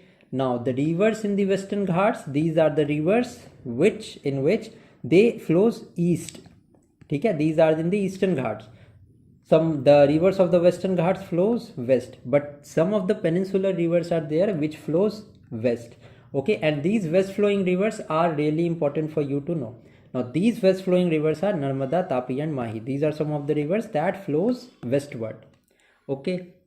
Also, now let us see about some of the rivers of the South India. Now, if I talk about the river Narmada, let me give you some of the additional information. Now, this river Narmada, it flows between Satpura range and Vindhyachal range. Okay, it has its origin at Amarkantak. Now, if I talk about the largest river of the peninsular India, it is Godavari. Okay. Now, let us see the next thing. That is, let us talk about now the water basin of the river Narmada. It is in MP, Maharashtra, Gujarat. Okay, these are the rivers where the Narmada, these are the states where the Narmada rivers drain. Now, if we talk about the rivers of the south, then there is Kaveri. Let us see firstly about the Kaveri.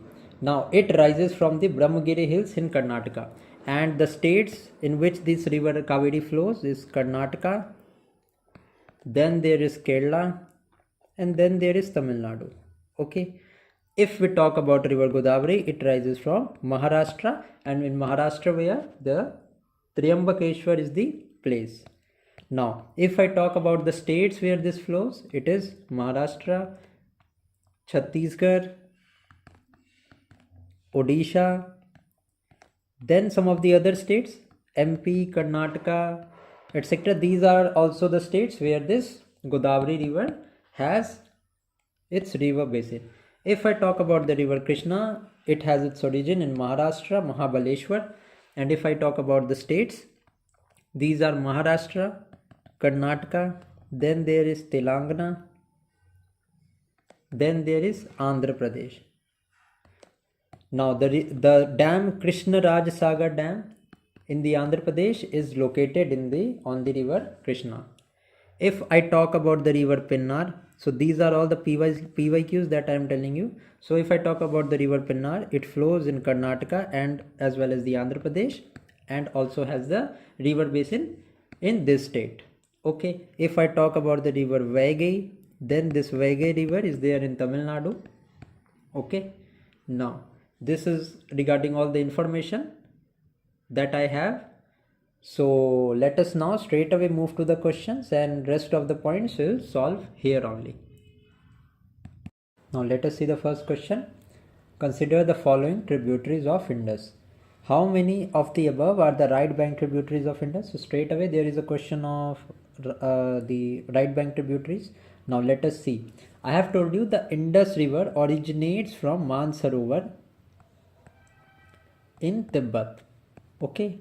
Now, some of the left bank tributaries of Indus, you can just write it down. These are the, also a point here to note is that the river Indus flows between the Ladakh and Karakoram range. It flows between the Ladakh and Karakoram range. Some of the left bank tributaries of river Indus is Janskar, Jhelum, Chenab, Ravi, Beas, Satluj. Okay, these are all the left bank tributaries. If I talk about the right bank tributaries, that I have already told you, the river Shyok, river Gilgit, Hunza river, Kabul river, etc. These all are the right bank tributaries of river Indus. So there is Janskar, this is a left bank tributary, Chenab is a left bank tributary, Beas is a left bank tributary, Shyok and Gilgit, both of these are the right bank tributary of river Indus. So the correct option to this, the correct answer to this question is only 2. Okay, you can just write down these facts. These facts are ultimately very important. So you can revise it accordingly. Okay, let's now move to the next question. Now we have to arrange the following tributaries of river Indus from south to north. So it would be easier for us to arrange it north to south. Now, if we know the name of the city that is lying on the bank of the rivers. So if we see about Satluj here, okay, if we see about Satluj here, then we can get a brief idea about this. Is lies the city of Ludhiana lies on the bank of river Satluj, so it is the southernmost. So then there is river Beas. Okay, so the correct order from south to north would be Satluj, and then above Satluj it will be river Beas. So let us 3, 5 and 3 is being followed. 3 and 5 is being followed in which option? So 3 and 5 is being followed here. Next is river Ravi, and this river Ravi is ultimately, it flows in Punjab, and then it ultimately drains into Pakistan. Then comes the river Chenab, and then to the most northern side is river Jhelum. So the river Jhelum is on the northernmost side and river Satluj is on the southernmost side. So C is going to be our correct answer to this question. Okay, now let me tell you some information about these rivers. Okay, so let us see about the Jhelum river first. So it originates in India, and in India there is a place called Verinag. It originates there. Okay, now the river, the lake Vular lake, as we know, the river Vular, the Vular lake in Srinagar is drained by this waters of Jhelum. Now if we talk about the Chenab, then this Chenab is made up of 2 streams which is known as Chandra and Bhaga. Both of these combines to form Chenab river. Okay, and this rises in the Himachal Pradesh. Okay, also you need to know that the Chenab is the largest tributary of river Indus. Next in the line is river Ravi. So this Ravi originates in Himachal Pradesh near Kullu, and it is a tributary of Chenab. Okay, and it drains into Pir Panjal range, areas of Pir Panjal range. Now next after Ravi is Beas. Beas originates in the Rohtang Pass. So most of these have origin in the Himachal Pradesh. Okay, and then at last there is Satluj. This river Satluj originates in Tibet, that is Mansarovar Lake. Okay, and it enters India at the Shipkila Pass, which is in Himachal Pradesh. So the correct order to this question is C. I have also told you the most of the information about these rivers. So the information is equally important as important the question is. Now next is we have to match here. Now if we see Dev Prayag, I have already told you in the explanation part, it is the meeting point of Bhagirathi and Alaknanda. So the first option is incorrect. If I talk about the Rudraprayag, then it is the meeting point of Mandakini and Alaknanda. So this is also wrong. So 2 of these are absolutely wrong. Then there is Karnaprayag. So the Karnaprayag is the location where Alaknanda and Pindar river it confluences. So the third option is given here is correct. Then comes the Vishnu Prayag. So it is the confluence point of Dhauli Ganga and Alaknanda. So the fourth point is also correct. So out of these options, only 2 of the given pairs are correct. So I have told you about these 2. These are the most important points that are being asked in the various examination. Now about the Karnaprayag and Vishnu Prayag, you need to have just a little bit of idea to solve the question effectively. So B is the correct answer to this question. That is, only 2 of the given pairs are correct. Let us now move to the next question. Now let us now see the next question, that is question number 4. Now arrange the following tributaries of river Ganga in west to east direction. Now let us see one by one the information about these tributaries. Now if I talk about the Ram Ganga river, it is the most westernmost tributary of river Ganga, and it originates near Nainital in Uttarakhand, and it joins the river Ganga in the UP. If I talk about the Gandak, it comes next to river Gandak. The river Gandak originates in Nepal Himalayas, and it flows through whole of the Nepal, and it joins the Ganga river in Bihar. The next river in the line is river Kosi. The river Kosi is a left bank tributary of river Ganga. Just remember, I have told you some of the information about the right bank tributary of river Ganga. So let us revise these right bank tributaries here only. The right bank tributaries of river Ganga is Yamuna river. Then I mentioned about the river Son. Then there is a tributary called Kiul, then Punpun. You just don't need to know all of this, just have a brief idea. Now let us see the left bank tributary of river Ganga. So some of the left bank tributary is Gomti. It is Ghagra. I'm sorry if I mistook it in the earlier part of the video. I think I've told you about Gomti that it is a right bank tributary. It is not. It is the left bank tributary. River Gomti, Ghagra river, Kosi, Gandak, etc. These all are the Kosi, Mahananda, all are the left bank tributary of river Ganga. Now let us see about the Mahananda river. So this Mahananda river originates in Darjeeling. So if you are having a brief idea, you will get to know that the Gandak river is the easternmost, not Gandak, but Mahanadi river is the easternmost river. Then is the Kosi. So 2 is followed by 3, 2 is followed by 3 in 2 options. Then there is Gandak, and then there is Ram Ganga. So B is the correct answer to this question. So I am also telling you about the options here. Okay, so you just have a brief idea about where these river flows. Now the next question. So how many of the following are the tributaries of river Yamuna?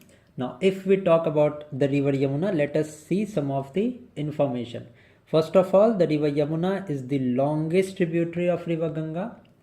Okay, and it meets Ganga at Prayagraj, and the point of confluence is known as Sangam. Now this river Yamuna originates, if I talk about the origin, it originates at Badarpunch at the Yamunotri glacier.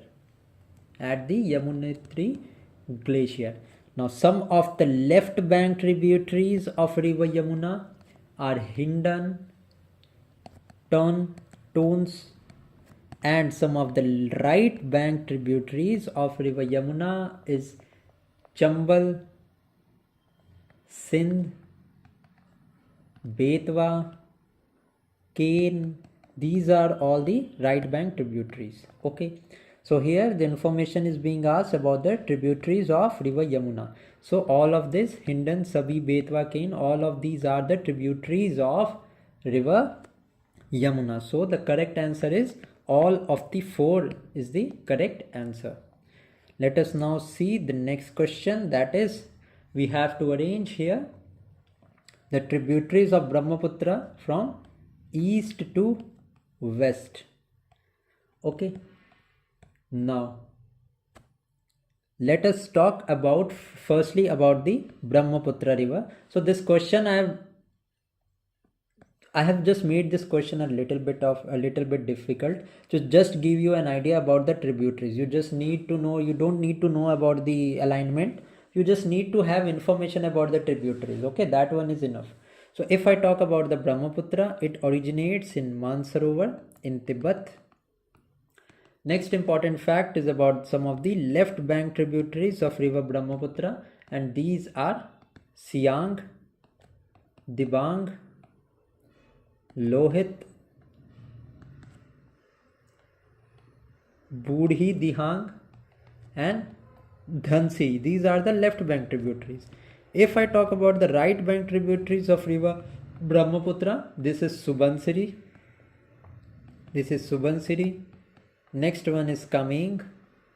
Then there is Manas, Sankosh. These are some of the right bank tributary. And one river is also there. Teesta river is also there, which is a right bank tributary of river Brahmaputra. So if I talk about the alignment, so the correct alignment from east to west, the easternmost is coming, the easternmost here is, the easternmost sequence is Subansiri, then there is Kameng, then there is Manas, and then there is Shankosh. Okay, so this is the alignment of the river.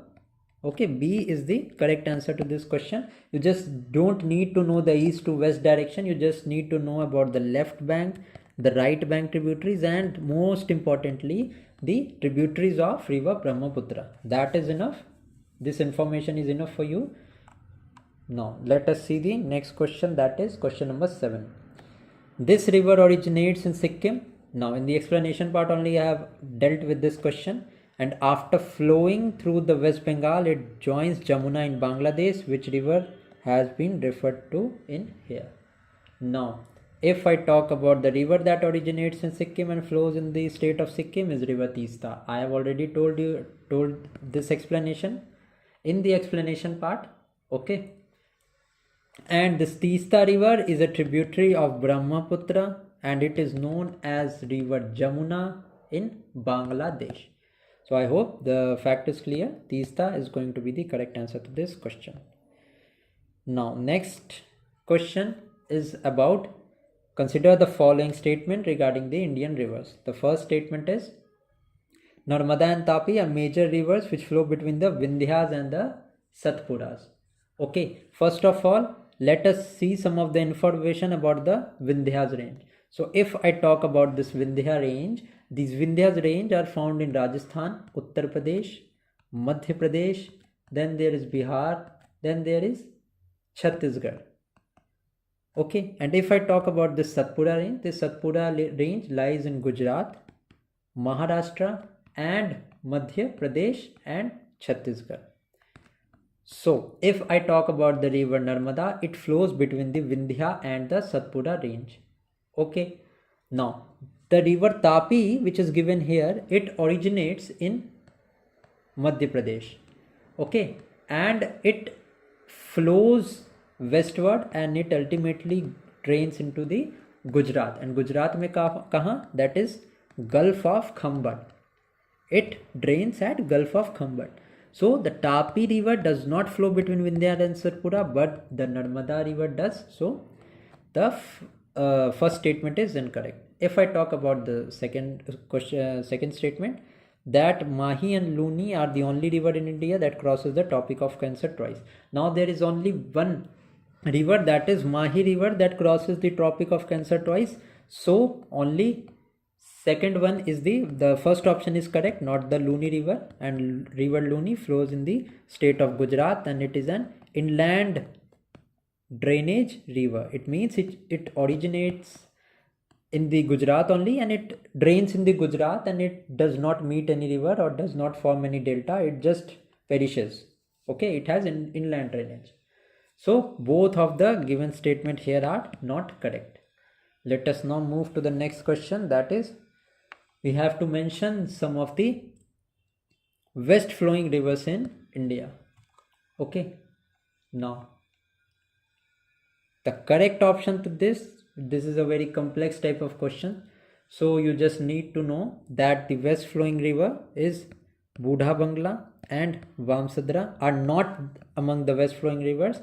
Other than this, Mandovi, Gangavali, Bepur, all of this river, also Narmada, Tapi, Mahi, Periyar river, Bharatpuzha river, all of these are the west flowing rivers.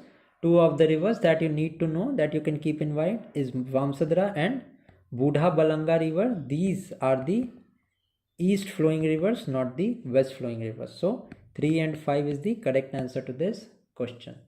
Let us now see the next question, that is question number 10. Now, which of the following rivers, arrange the following rivers in the south to north direction. Now, if we see about this, सबसे पहले तो Rushikulya river, this is a major river of Odisha. If we talk about the Gosthani river, it is the river which originates in the Andhra Pradesh. Then if I talk about the Nagavali, it is also in Odisha. And Vamsada river, if I talk about, it is rises in the state of Odisha. Okay, if I talk about the alignment of south to north, so the correct orientation is Nagavali. Then there is Vamsadra, then there is Gosthani, and then there is Rishikulya. D is going to be the correct answer to this question.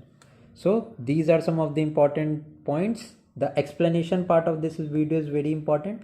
I hope you have liked this video, and if you have liked this video, do give this video a like, and you can comment down the suggestions below, and stay tuned for the upcoming videos. Thank you for watching. Hello everyone, welcome to the channel.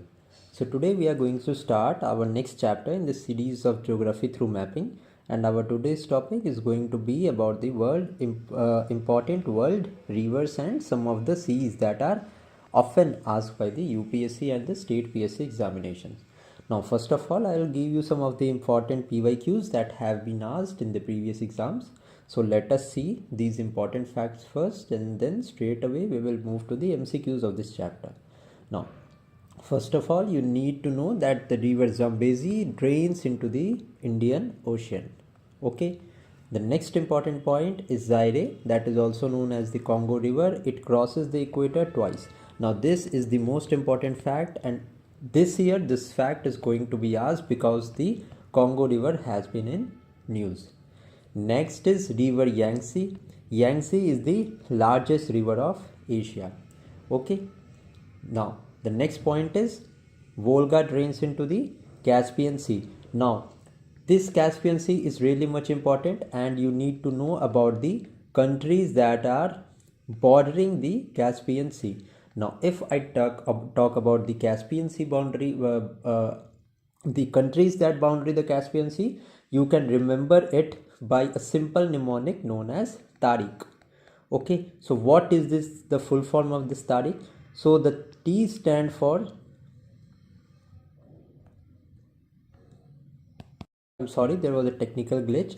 Yes, so I was telling you about the Caspian Sea bordering countries. Now I told you the countries that border the Caspian Sea can be remembered with a simple trick which is known as Tariq.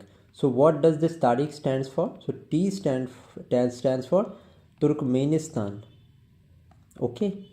Then A stands for Azerbaijan, R stands for Russia, I stands for Iran, and K stands for Kazakhstan. So by this trick you can remember the countries that borders the Caspian Sea. Now the river Volga drains into Caspian Sea. This is the most important point which has been asked in the various previous year questions that you need to know. Okay, now if I let's talk about Asia. Now the Mekong River forms the international boundary between Myanmar, Laos, and Laos, Thailand. So this Mekong River is important with the point of view because in the Southeast Asia, the ASEAN summit, the East India summit has been in news. So it was conducted here at Laos. Okay, so Laos is important this year.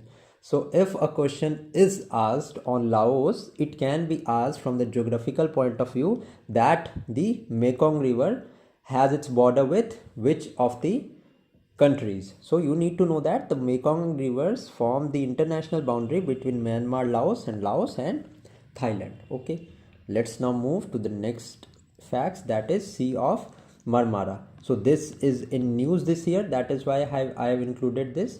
So this Sea of Marmara is the northeast extension of the Mediterranean Sea. Okay, now it separates the Black Sea and the Aegean Sea. Okay, so this is an important point that you need to know. Now if I talk about the Red Sea is also important this year because of the Houthis rebellion. The Houthis of Yemen These are the pirates. These have also been in news.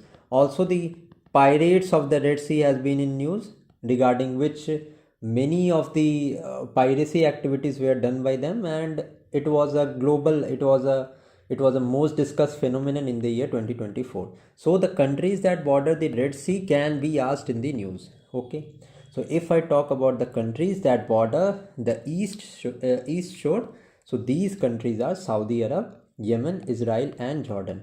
And if I talk about the west shore bordering countries, these are Egypt, Sudan, Eritrea, and Djibouti.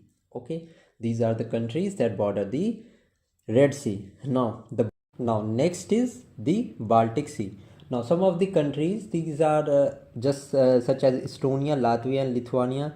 These three countries are known as the Baltic nations. Now if I talk, there is a similar term in the European context that is known as the Scandinavian countries. So some of the Scandinavian countries are Denmark, then there is Norway, and then there is Sweden. So these three countries are known as the Scandinavian countries. Now the countries that are borders the Baltic Sea are Germany, Denmark, Poland, Sweden, Finland, Russia, Estonia, Latvia, and Lithuania. Okay, so this is an important fact which you have to remember regarding the Baltic Sea. Let's now straight away move to the questions, and we will see the other facts in the questions now. Now the first question is, the Amazon River is the world's largest river in terms of both water volume compared to the river Nile. Okay, now the statement is absolutely true. May it be that the river Nile is the longest river, but if I talk about the largest river in terms of both water volume, then the correct answer is Amazon River. So the correct answer is Amazon here. Okay, now this Amazon rivers, the basin of this Amazon rivers flows through various countries. So Ecuador, Colombia, Venezuela, and then there is Bolivia. Okay, so these are the countries that where the Amazon rivers drain itself, and ultimately from Brazil it drains directly into the Atlantic Ocean. Okay, now the first statement is absolutely correct. Now if we talk about the second statement, so the Nile is the longest river in the world, so this is absolutely correct. So if I talk about the river Nile, so this river has basically two tributaries. One is known as the Blue Nile, and the second is known as the White Nile. Okay, this Blue Nile originates in Ethiopia. There is a place in Ethiopia, there is a lake in Ethiopia which is known as Lake Tana. Okay, now this you need to remember that from the Lake Tana, it is there in Ethiopia, and it is from the Lake Tana that the river Blue Nile originates. Now if I talk about the White Nile, so it accounts for the 80% flow of the river Nile. Okay, now the origin of White Nile is there in Lake Victoria, and this Lake Victoria is there in Uganda. Okay, so these are some of the additional points related to some of the rivers that flow in Africa.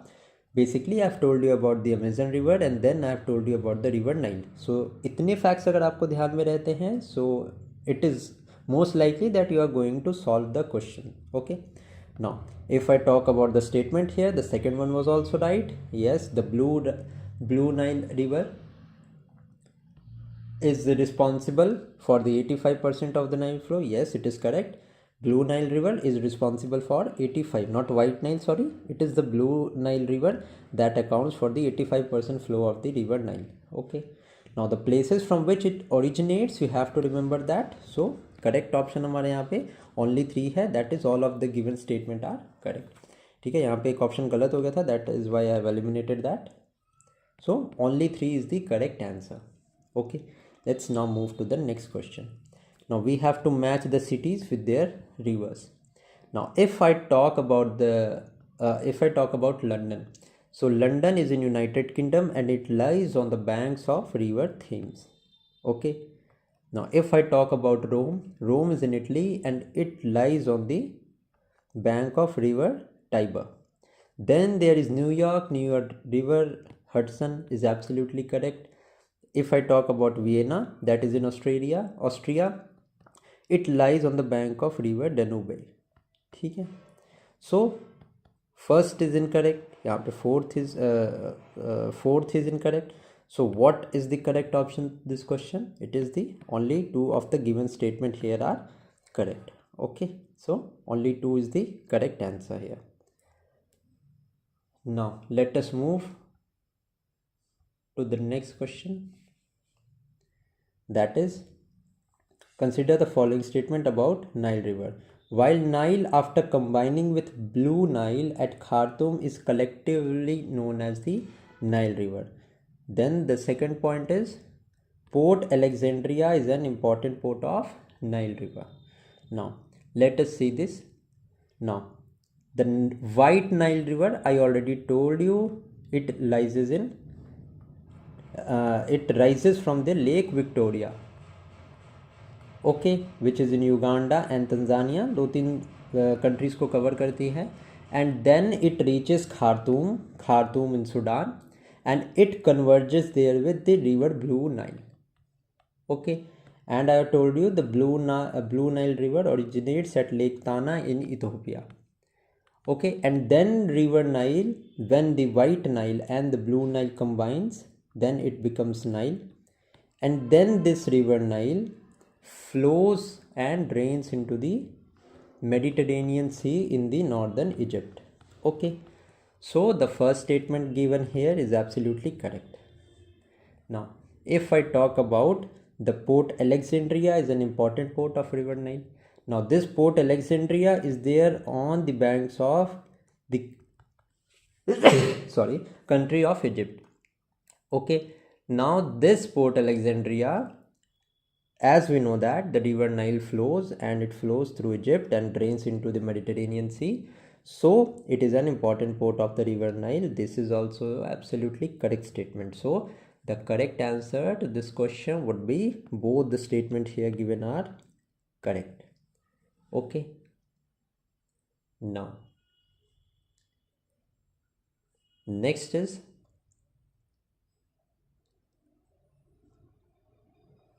Mekong River passes through which of the following countries? So if we talk about the Mekong River, it is one of the world's great and largest river. And if I talk about the rivers, that is countries that it flows through, it is China, then there is Myanmar, then there is Thailand, then there is Laos, then there is Cambodia, and then there is Vietnam. Okay, so if we talk about the Mekong River, it does not passes through India, so straight away we will eliminate the second question. So the correct option would be 1, 3 and 5. So it flows through all of these countries. Okay, I hope कि ये correct आपको ये चीज़ समझ आ गई होगी. It does not flows through Malaysia, neither it flows through India. Okay, so we can eliminate straight away these options. Now let us see the next question, that it is the second longest river of Europe and major cities like Belgrade, Vienna, Rus lie on the bank of this river. Which river has been referred to here? Now the question we have discussed previously was related to that. Vienna का एक option दिया था river Danube. Okay, so this Danube is the correct answer. Now if we talk about the longest river of Europe, then this Volga river is the longest river of Europe and it drains directly into the Caspian Sea. Okay, now if we talk about the river Danube, it is the second largest. Okay, it is second largest and it drains into the Black Sea. Now there are a set of countries through which this Danube river flows. Some of the cities, namely Germany, Austria, Slovakia, Hungary, etc., Serbia, Bulgaria, Romania, all of these countries are where this Danube river flows. Okay, so P is the correct answer to this question. Let us now see the next question. That is, which of the following river drains into the Caspian Sea? So if we talk about the rivers draining into the Caspian Sea, it is the river Volga. Just right now I told you that river Volga drains into the Caspian Sea. If I talk about the river Danube and Danube, these flows into the Black Sea. Now if we are talking about the Black Sea, we have to remember the countries that borders the Black Sea. So the countries that are bordering the Black Sea are some of them, the name of which I am going to tell you. So there is a mnemonic that is known as T and burger. Okay, you can remember these countries from this. Now T here stands for Turkey, B here stands for Bulgaria, then U stands for Ukraine, R stands for Russia, G stands for Georgia, then there is R stands for Romania. So these are some of the countries, these are the countries through which the Black Sea flows. Okay, so C is the correct answer to this question. Then this river Thames is there. The Thames river directly drains into the North Sea. Okay, I hope the thing is clear now. Let us now proceed to the next question then. Now the recently seen in news, Spratly Island's Scarborough Shoal is located in. Now this particular region has directly been in news. Why it was in news? Because this area is located in the South China Sea. Now this South China Sea has been point of contention, and it is a point of tussle. Many of the countries such as China, Japan, Taiwan, Philippines, etc., these Indonesia, these are some of the countries that assert their influence and assert that this South China Sea is the region of their country. Okay, so this South China Sea is greatly in news, and that is why the names of this island you should know. This is important for the UPSC upcoming 2025 examination. Okay, so this is really important question. Okay, now the South China Sea, if I talk about the South China Sea, it shares border with China, Taiwan, Philippines, then there is Malaysia, Brunei, Indonesia, Singapore. So nearly all of the countries that border the South China Sea assert that the South China Sea is part of their territory. So that is why this is important. Now if I talk about the Sargasso Sea is really important as it lies in the North Atlantic Ocean. And if I talk about a unique point regarding the Sargasso Sea, so it is that this is the only sea that has no borders. Okay, this is the only sea that has no borders, that is no land borders with any country. Okay, this is the only sea in the world. So this you need to know. Caspian Sea, I've already told you about the Caspian Sea, that Tariq is a mnemonic with which you can remember the name of the countries that border the Caspian Sea. Also, you need to know that the river Volga, which is the longest river of the Europe, drains into the Caspian Sea only. Okay, I hope these facts are clear. Now let us proceed to the next question, which is, which of the following sea does not share a land boundary? Okay, so just right now I already told you that the Sargasso Sea does not share a land boundary with any country. Now the Sea of Marmara, I already told you, it is the northeast extension of the Mediterranean Sea.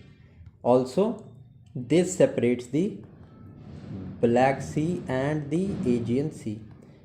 Now the Red Sea bordering countries, I have already told you about the Red Sea countries that borders the Red Sea. This you also need to know.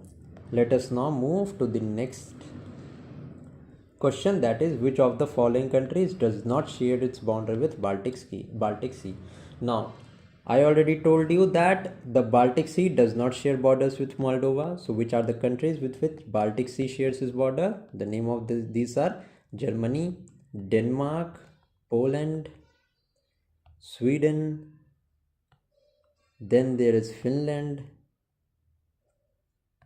then there is Russia, then there is Estonia, then there is Latvia, and then is Lithuania. Okay, now if I talk about the Scandinavian countries, so then there is Sweden, then there is Norway, and then there is Denmark.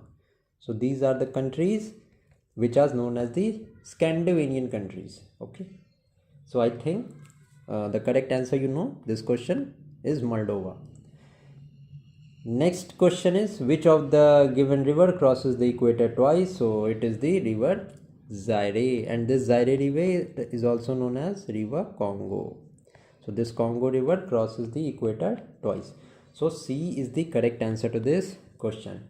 So with this, we are done with the chapter of the world rivers. Now in the upcoming lectures, we will take continent by continent. We will pick up Asia, then we will do Africa, then North America, South America, and we will finish world geography through the mapping only. Okay, I hope that you like this series. So if you like this series, do give us support, do support our channel, do like this video, comment down your thoughts below, and thank you for watching. Keep studying. Hello everyone, welcome to the channel. So today we are going to start our world geography through mapping series, and we are going to start continent wise. Now our first continent is going to be Asia. Now we are going to see the most important things in the Asia through mapping. Okay, so let us start with the first question. Now this question I have put because the Red Sea has been greatly in the news this year due to the acts of the piracy, and the Houthis of Yemen. The Houthis of Yemen are also there. That has been in news. Okay, so Red Sea is very important this year. So let us start with this question of Red Sea. Which of the following countries open in Red Sea, or which of the following countries shares the border with the Red Sea? Okay, then let us see. Then the options are Ethiopia, Eritrea, Israel, Saudi Arabia, Sudan, and South Sudan. So South Sudan. Now in the previous lecture also I've already told you that the Red Sea shares boundary with Saudi Arabia, then this is Yemen, then there is Israel, then there is Jordan, then it shares boundaries with Egypt, then it shares boundary with Sudan, then it shares boundary with Eritrea, and then it shares boundary with Djibouti. Okay, now if we see here, option 1 and option 6 are not correct. So we will eliminate option 1 and we will eliminate option 6. So the correct answer to this question would be 2, 3, 4 and 5. Now if I talk about the Red Sea, now let us see some of the geographical points regarding the Red Sea. Now the first point is that the Red Sea acts as a link, as an inlet between the continents of Asia and Africa.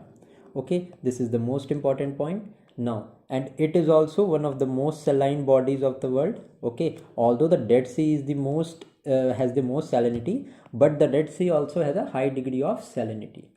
Okay, now if I talk about how does the Red Sea connects with the Indian Ocean, so the Red Sea connects with the Indian Ocean through a strait. Okay, and the name of the strait is Bab al-Mandeb Strait. Okay, so the Red Sea connects with the Indian Ocean through the Bab al-Mandeb Strait. Okay, and it also connects with Indian Ocean with the Gulf of Eden. So if the question is being asked that the Bab al-Mandeb and Gulf of Eden, these both are situated where? So the areas near the Red Sea. Now if I talk about the Red Sea, if we assume that this is the Red Sea, okay, in the north there is Sinai Peninsula. Now this Sinai Peninsula is of also important because this Sinai Peninsula is located in Egypt. Okay, then there is Gulf of Aqaba. You just need to know a brief location. ये सारे locations कहाँ हैं? Then there is Gulf of Suez, that is Suez Canal. ठीक है? So this is the some of the information regarding the Red Sea. I've already told you the countries that borders the Red Sea. Ethiopia and South Sudan is not bordered. So 2, 3, 4 and 5 is the correct answer to this question.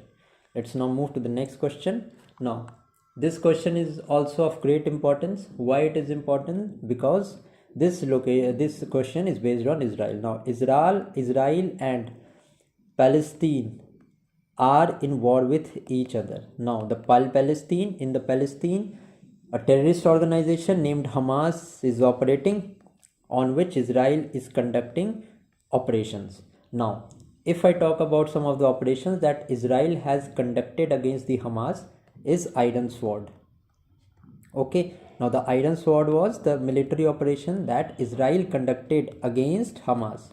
Now, if I talk about the Hamas conducted military operations against Israel, or the terrorist operation against Israel, so the name of operation was Al-Aqsa Mosque.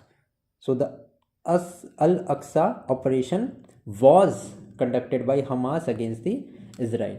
Okay, now let us see the statements here. Now, the bordering countries of Israel are Syria, Lebanon, Golan Heights, West Bank, Jordan, Gaza Strip, and Egypt. Okay, so this is absolutely true. Syria के कुछ reason में ही यहाँ पे it is there the Golan Heights. Okay, the Golan Heights was occupied by Israel and it was a part of Syria only. So the Syrian Golan Heights is absolutely true. Now, Lebanon is also true. Why the Lebanon is true? Because अगर आप news follow कर रहे हो, current affairs अगर आप follow कर रहे हैं, तो will get to know that a terrorist organization named Hezbollah operates from Lebanon only, and Israel has conducted military operations against Hezbollah also. So this Hezbollah operates from the Lebanon. Okay, so this is also true.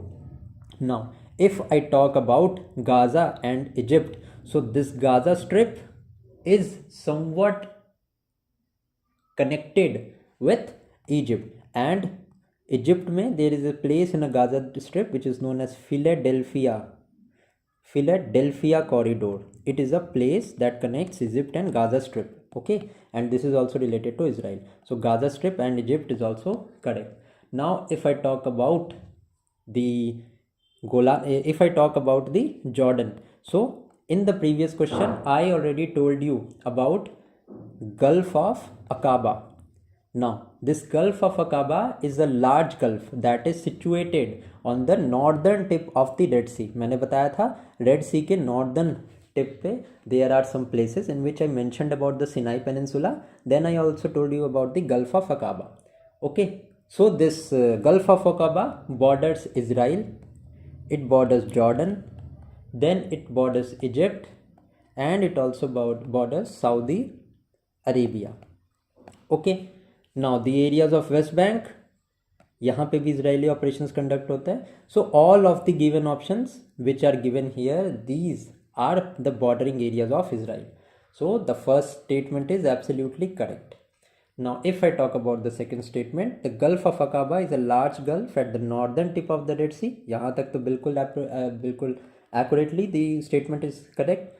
It is bordered by countries such as Israel, Jordan and Egypt only. No, Israel, Jordan and Egypt तो है ही है, इसके अलावा Saudi Arabia को भी border करता है gulf of Aqaba. Okay, so the second statement is false. First statement only here is true. I hope you are understanding the questions and understanding the explanations. Okay, so this Gulf of Aqaba is bordered by Israel, Jordan, Egypt and Saudi Arabia. So the second statement here is incorrect.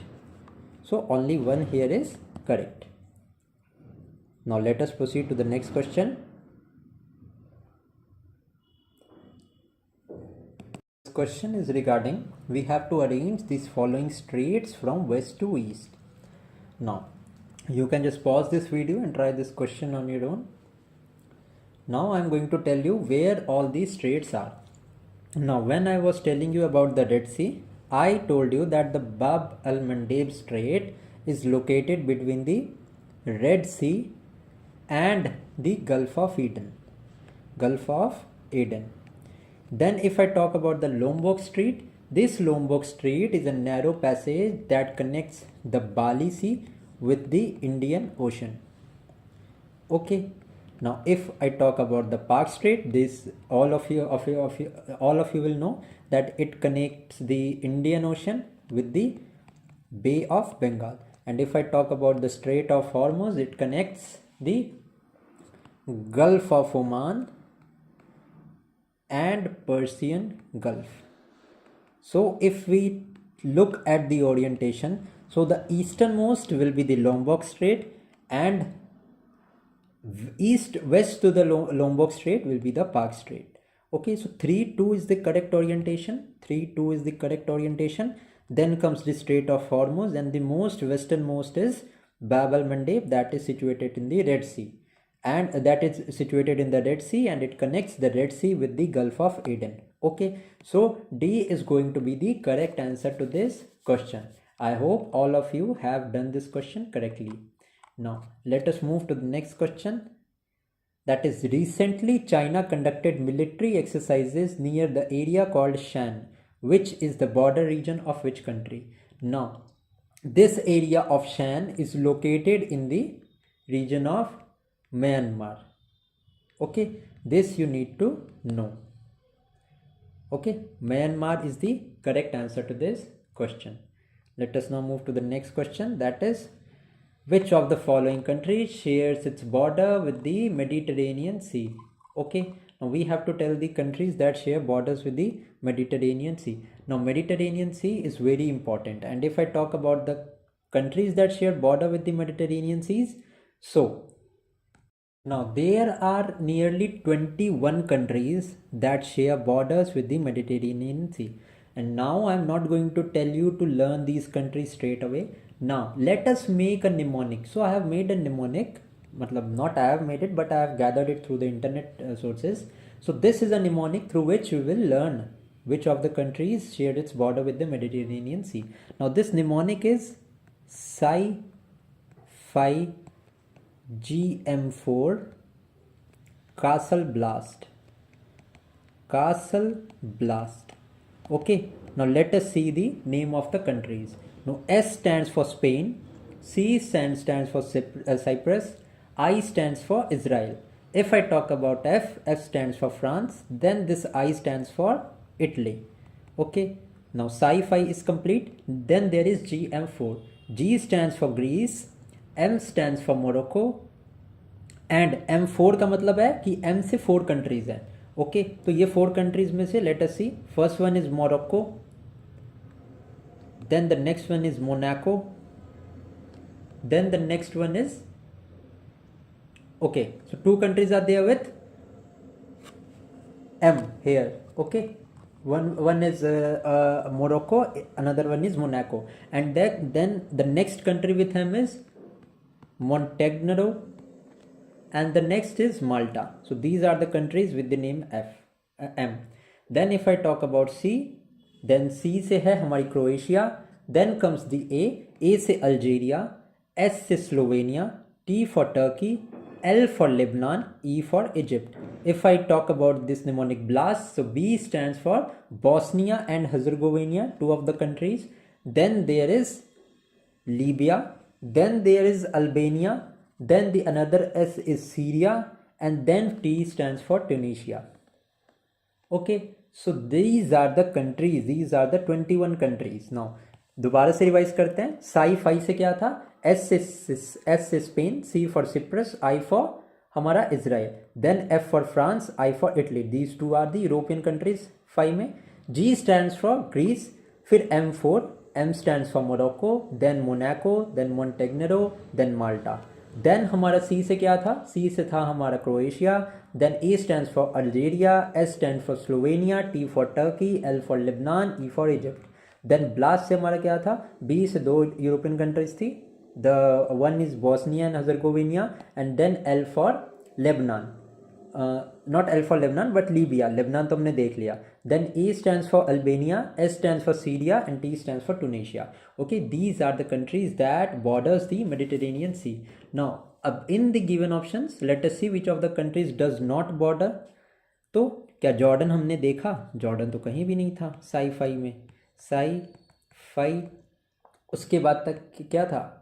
Castle blast. ठीक है, अब sci fi castle blast में मेरे को बताओ जे कहाँ से आया? नहीं है ना. Sci fi GM4 castle blast, तो जे तो कहीं है ही नहीं. Straight away we will eliminate the option 5. Option 5 eliminate किया हमने. उसके अलावा सारे के सारे are the part of the Mediterranean sea. So the correct answer to this question is 1, 2, 3, 4 and 6. 5 is not the correct option here. So C is the correct answer to this question. Let us now move to the next question. Now Mediterranean Sea हमने देखा, there are 21 countries that borders. Okay, now if we talk about the east to west configuration, क्या है हमारी east से waste की configuration. सो ये देखते हैं. So first of all of these which are given here, all of these form a part of the Mediterranean Sea. सबसे पहले तो आपको ये जानना है. Now if we talk about the orientation, then east to west हमसे पूछा है. So the easternmost is the Aegean Sea. Now this Aegean Sea lies between the Greece and Turkey. Then is the Ionian Sea. This Ionian Sea is between the Greece and Italy. Then आ गया हमारा, then comes the Alboran. Now this Alboran is also a part of the Mediterranean Sea, and it forms it is in the border of Spain and Morocco. And if I talk about the Tyrrhenian Sea, so this is also a part, and it is situated between Corsica and the parts of Italy. So if I talk about east to west orientation, so the correct orientation from east to west is option D. D is the correct answer. You can just pause this video or you can rewind this video to have a clear cut understanding. दोबारा से आप इसको देख सकते हैं. Let us now move to the next question. Consider the following statement. The Kerch Strait connects the Sea of Marmara and the Aegean Sea. Now this statement is absolutely wrong. Why it is wrong? Because the Kerch Strait, it connects not the this given option, but it connects the Black Sea with Sea of Azov. Okay, so this is absolutely incorrect statement. If I talk about the Dardanelles Strait, it connects Sea of Azov with Black Sea. Now this is absolutely wrong. Why it is wrong? Because this Dardanelles Strait connects the Sea of Marmara with the Aegean Sea. Okay, so both of these given options are incorrect. Now if I talk about the Bosphorus Strait, it connects the Strait of Marmara with Black Sea. Okay, so it is absolutely correct. The Sea of Marmara is there in Turkey. So it forms the natural boundary between the European countries and the Asian parts of the Turkey. Okay, and it is also a part, connects the Mediterranean Sea and Black Sea. It acts as a link. So the third statement here is correct. So if I talk about the correct answer to this question, so only option 3 given here is correct. So only one statement here is correct. Okay, A is the correct answer to this question. Let's now move to the next question. Now this option is, which of the following is the highest volcano of Eurasia? Now the highest mountain of Eurasia is Kluchevskaya Sopka Mountains. Now this is a type of stratovolcano. It is highly explosive volcano and it is situated in the Siberia. Also this is the highest mountain of Siberia and it is highly active in Eurasia. Okay, so this is absolutely correct answer to this question. Now if I talk about the barren volcano, there is one barren volcano in India that is situated in Andaman and Nicobar. Now in the comment section you have to tell me about the name of that barren volcano that is located in India. Okay, now Mount Merapi is a highly active volcano in the country of Indonesia. Now other than this, some of the important mountains that you need to remember is Mount Fujiyama. This Mount Fuji or Mount Fujiyama is situated in Japan. Other to this there is Mount Vesuvius. Now ये आपको comment section में बताना है कि Mount Vesuvius कहाँ है. इसके अलावा if I talk about Mount Kilimanjaro, this Mount Kilimanjaro is in Tanzania. ठीक है, सो ये आप मुझे कमेंट सेक्शन में इन दो का आंसर बताना. आई एक्सपेक्ट कि आप इंटरैक्ट करोगे एंड इससे आपका रिवीजन और एफिशिएंटली होगा. ठीक है, so the correct answer to this particular question is A. Now let us move to the next question, that is about the Kamkacha Plateau. Now the Kamkacha Peninsula. Now the Kamkacha Peninsula is surrounded by Russia. So okay, so it is located in Russia. So यहाँ पे हमसे पूछा है which of the following are surrounded by it. Okay, so Okhotsk Sea भी यहाँ पे है. There is Bering Sea also and Pacific Ocean also. ठीक है. And why this is Kamkacha Peninsula is in news? Because India, as per their Act East policy, ठीक है, Act Far East policy, India is ready to invest heavily in the region of the Kamkacha. Okay, so this Kamkacha Peninsula, ये आपको पता होना चाहिए, this is in Russia. ठीक है. So it is surrounded by Okhotsk, Bering Sea as well as the Pacific Ocean. So all of the given options here are absolutely correct. Let us now move to the next question. Now there is Dead Sea. Okay, now how many of the countries shares its border with the Dead Sea? Now if I talk about the Dead Sea, Dead Sea की हमारी borders यहाँ पे हमसे पूछी गई हैं. So Dead Sea is completely landlocked. ठीक है. And it is bordered by Israel and Jordan. Syria and Egypt से कनेक्ट नहीं होता है.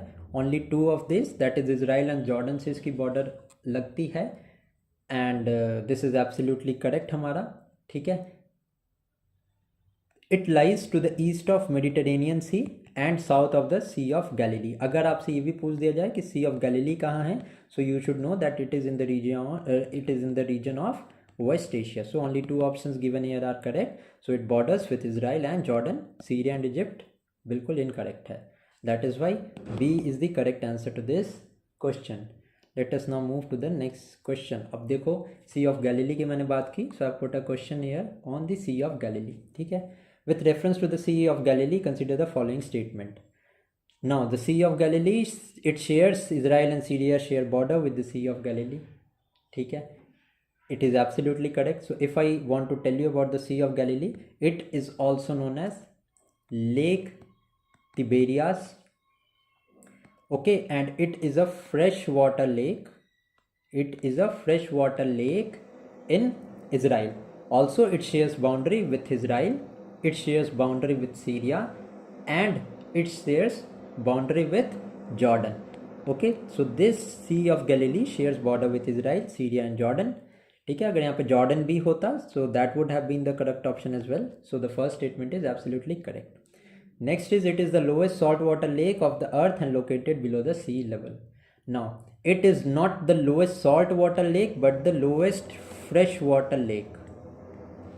Okay, and it is the second lowest lake of the world after a Dead Sea.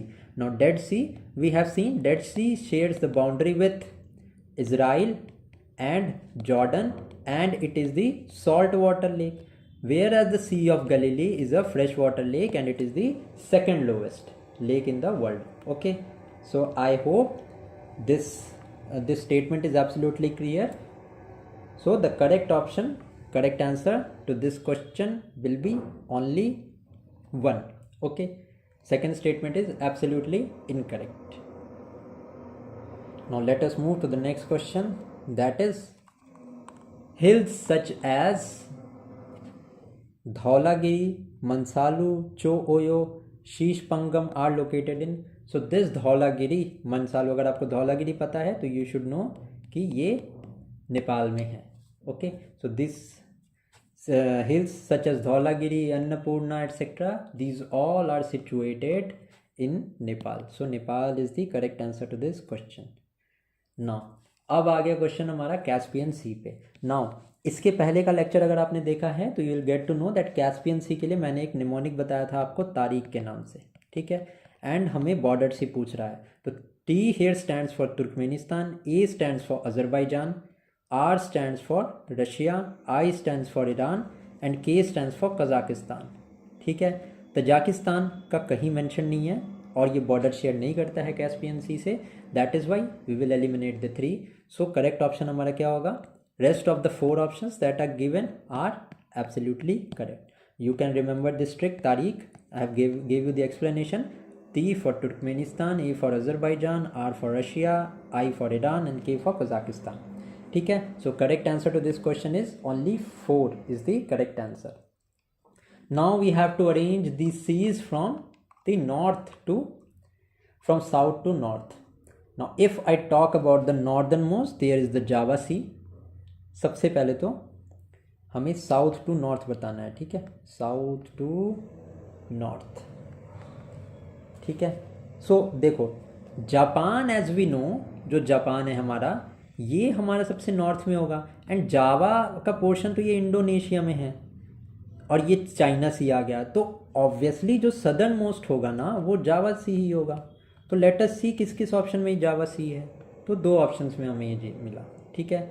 Next अगर हम देखें, then हमारा क्या होगा, ऑब्वियसली साउथ चाइना सी तो होगा ना, देन उसके ऊपर ईस्ट चाइना सी होगा, एंड देन ये सी ऑफ जापान है, the islands of crucial islands which is the disputed territory between Japan and Russia, and this lies in the Pacific ocean, so it will be the eastern most ना, सी of Japan, तो sorry not eastern most but northern most. So correct हमारा क्या हो गया, ए ही तो हो गया ना. So you can solve this logically also, directions आपको दी हुई हैं, ठीक है.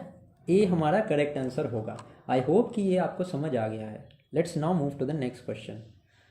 Now the Taiwan Strait, La Perouse Strait, Korea Strait and Tsugaru Strait. Now if I talk about the Taiwan Strait, it connects the East China Sea and South China Sea, ठीक है, क्योंकि ये South China Sea is a disputed territory, तो 1 का हमें पता चल गया कि सी ऑप्शन होने वाला है. Now if I talk about the Korea straight, अब हम देखते हैं कि कोरिया के आसपास कौन सी है.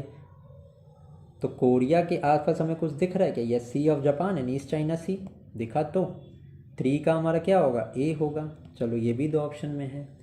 Then is La Perouse Strait. अब La Perouse Strait lies connects the C of Japan and the Pacific Ocean, तो 2 का हमें पता चल गया, D.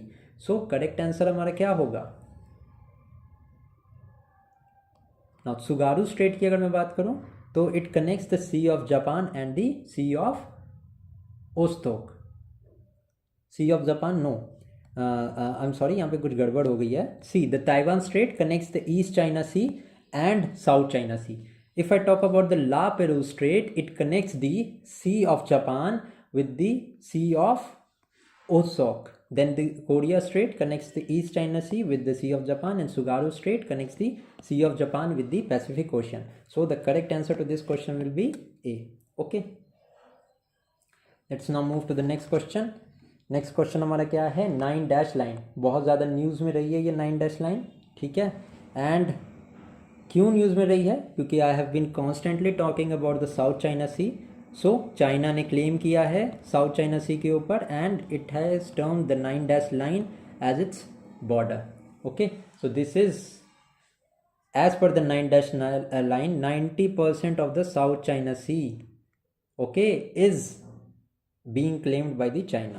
Okay, this is 9 dash line is China's claim over the South China Sea. ठीक है.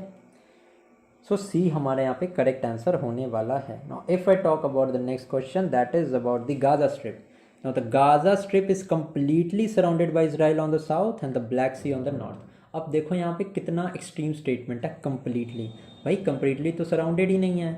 Gaza strip is situated on the eastern Mediterranean basis. एक side पे तो मेडिटेरेनियन सी है, तो कंप्लीटली सराउंडेड तो नहीं है इसराइल से. तो पहला स्टेटमेंट तो हमें यही गलत हो गया, ठीक है. गाजा स्ट्रिप बॉर्डर किससे शेयर करती है, it shares border with Egypt, ठीक है. इजिप्ट से बॉर्डर शेयर करती है सदर्न कॉरिडोर में, सदर्न साइड में, एंड यही तो वो इजिप्ट का एरिया है जहाँ पे गाजा स्ट्रिप और इजिप्ट के बीच में there is a Philadelphia corridor which has been in news, ठीक है. एंड अगर मैं नॉर्दर्न साइड की बात करूँ तो there is Israel on the northern side. And west में क्या है, वेस्ट में अभी बताया, वेस्ट में मेडिटेरेनियन सी है. So the first statement is absolutely incorrect. Now if I talk about the next statement, the 6-day war concluded with Israel gaining control of the Gaza strip which was previously part of Lebanon. ठीक है, Gaza strip was a part of Lebanon. It was not a part of Lebanon. Why it was not a part of Lebanon, क्योंकि सबसे पहले देखो मैं बताता हूँ आपको, जो 6-day वॉर था ना, ये हुआ था इन द ईयर 1967. इसमें क्या हुआ था कि इजराइल ने कैप्चर कर लिया था गाजा स्ट्रिप फ्रॉम इजिप्ट. क्योंकि जब ये गाज़ा स्ट्रिप शेयर करेगा बॉर्डर इजिप्ट के साथ तो वो पार्ट कैसे होगा लेबनान का? अभी तो मैंने बताया ना, there is a Philadelphia corridor between the Egypt and the Gaza strip. तो गाज़ा स्ट्रिप तो इजिप्ट के पास है ना, इजिप्ट से सदर्न बॉर्डर है गाज़ा स्ट्रिप की, तो how can be it previously be part of Lebanon? So the second statement is absolutely incorrect here also. ठीक है, करेक्ट स्टेटमेंट हमसे पूछा है यहाँ पे, correct statement will be neither one nor two statement is correct. Okay, let's now move to the next question. The next question is, the famous site Yanar Dag has a natural eternal fire fueled by seeping natural gas. तो ये कहाँ located है? So as the name suggests, Yanar Dag, it means the land of fire, and land of fire किसको बोला जाता है? land of fire बोला जाता है अजरबैजान को। ठीक है, now it is situated along the Caspian Sea, area of Caspian Sea. So ये अजरबैजान में है। So C is the correct answer to this question. Let's now move to the next question. ये हमारा next question है, Diaoyu island in Pacific Ocean is disputed territory between which of the following countries? Now this Diaoyu islands is situated between, it is a place of dispute between China and Japan. Kuril island का मैंने बताया, Japan and Russia, these are the disputed islands between Kuril Islands are the disputed territory between Japan and Russia. Okay, now if I talk about the Senkaku Island, Senkaku Island कहाँ है? ये Japan में है। Diaoyu Island कहाँ है? ये China में है। ठीक है, so these territory are disputed territory between China and Japan. So B is the correct answer. Let us now see the next question. This question is about, consider the following countries. How many countries are there from which the Tropic of Cancer passes? Now यहाँ पे सारे के सारे countries are mentioned. These countries are in Asia. Now let me tell you a trick to remember. So there are many of the countries through which this Tropic of Cancer passes. So if I talk about Asia, so let us see, the mnemonic for Asia is mob is cute.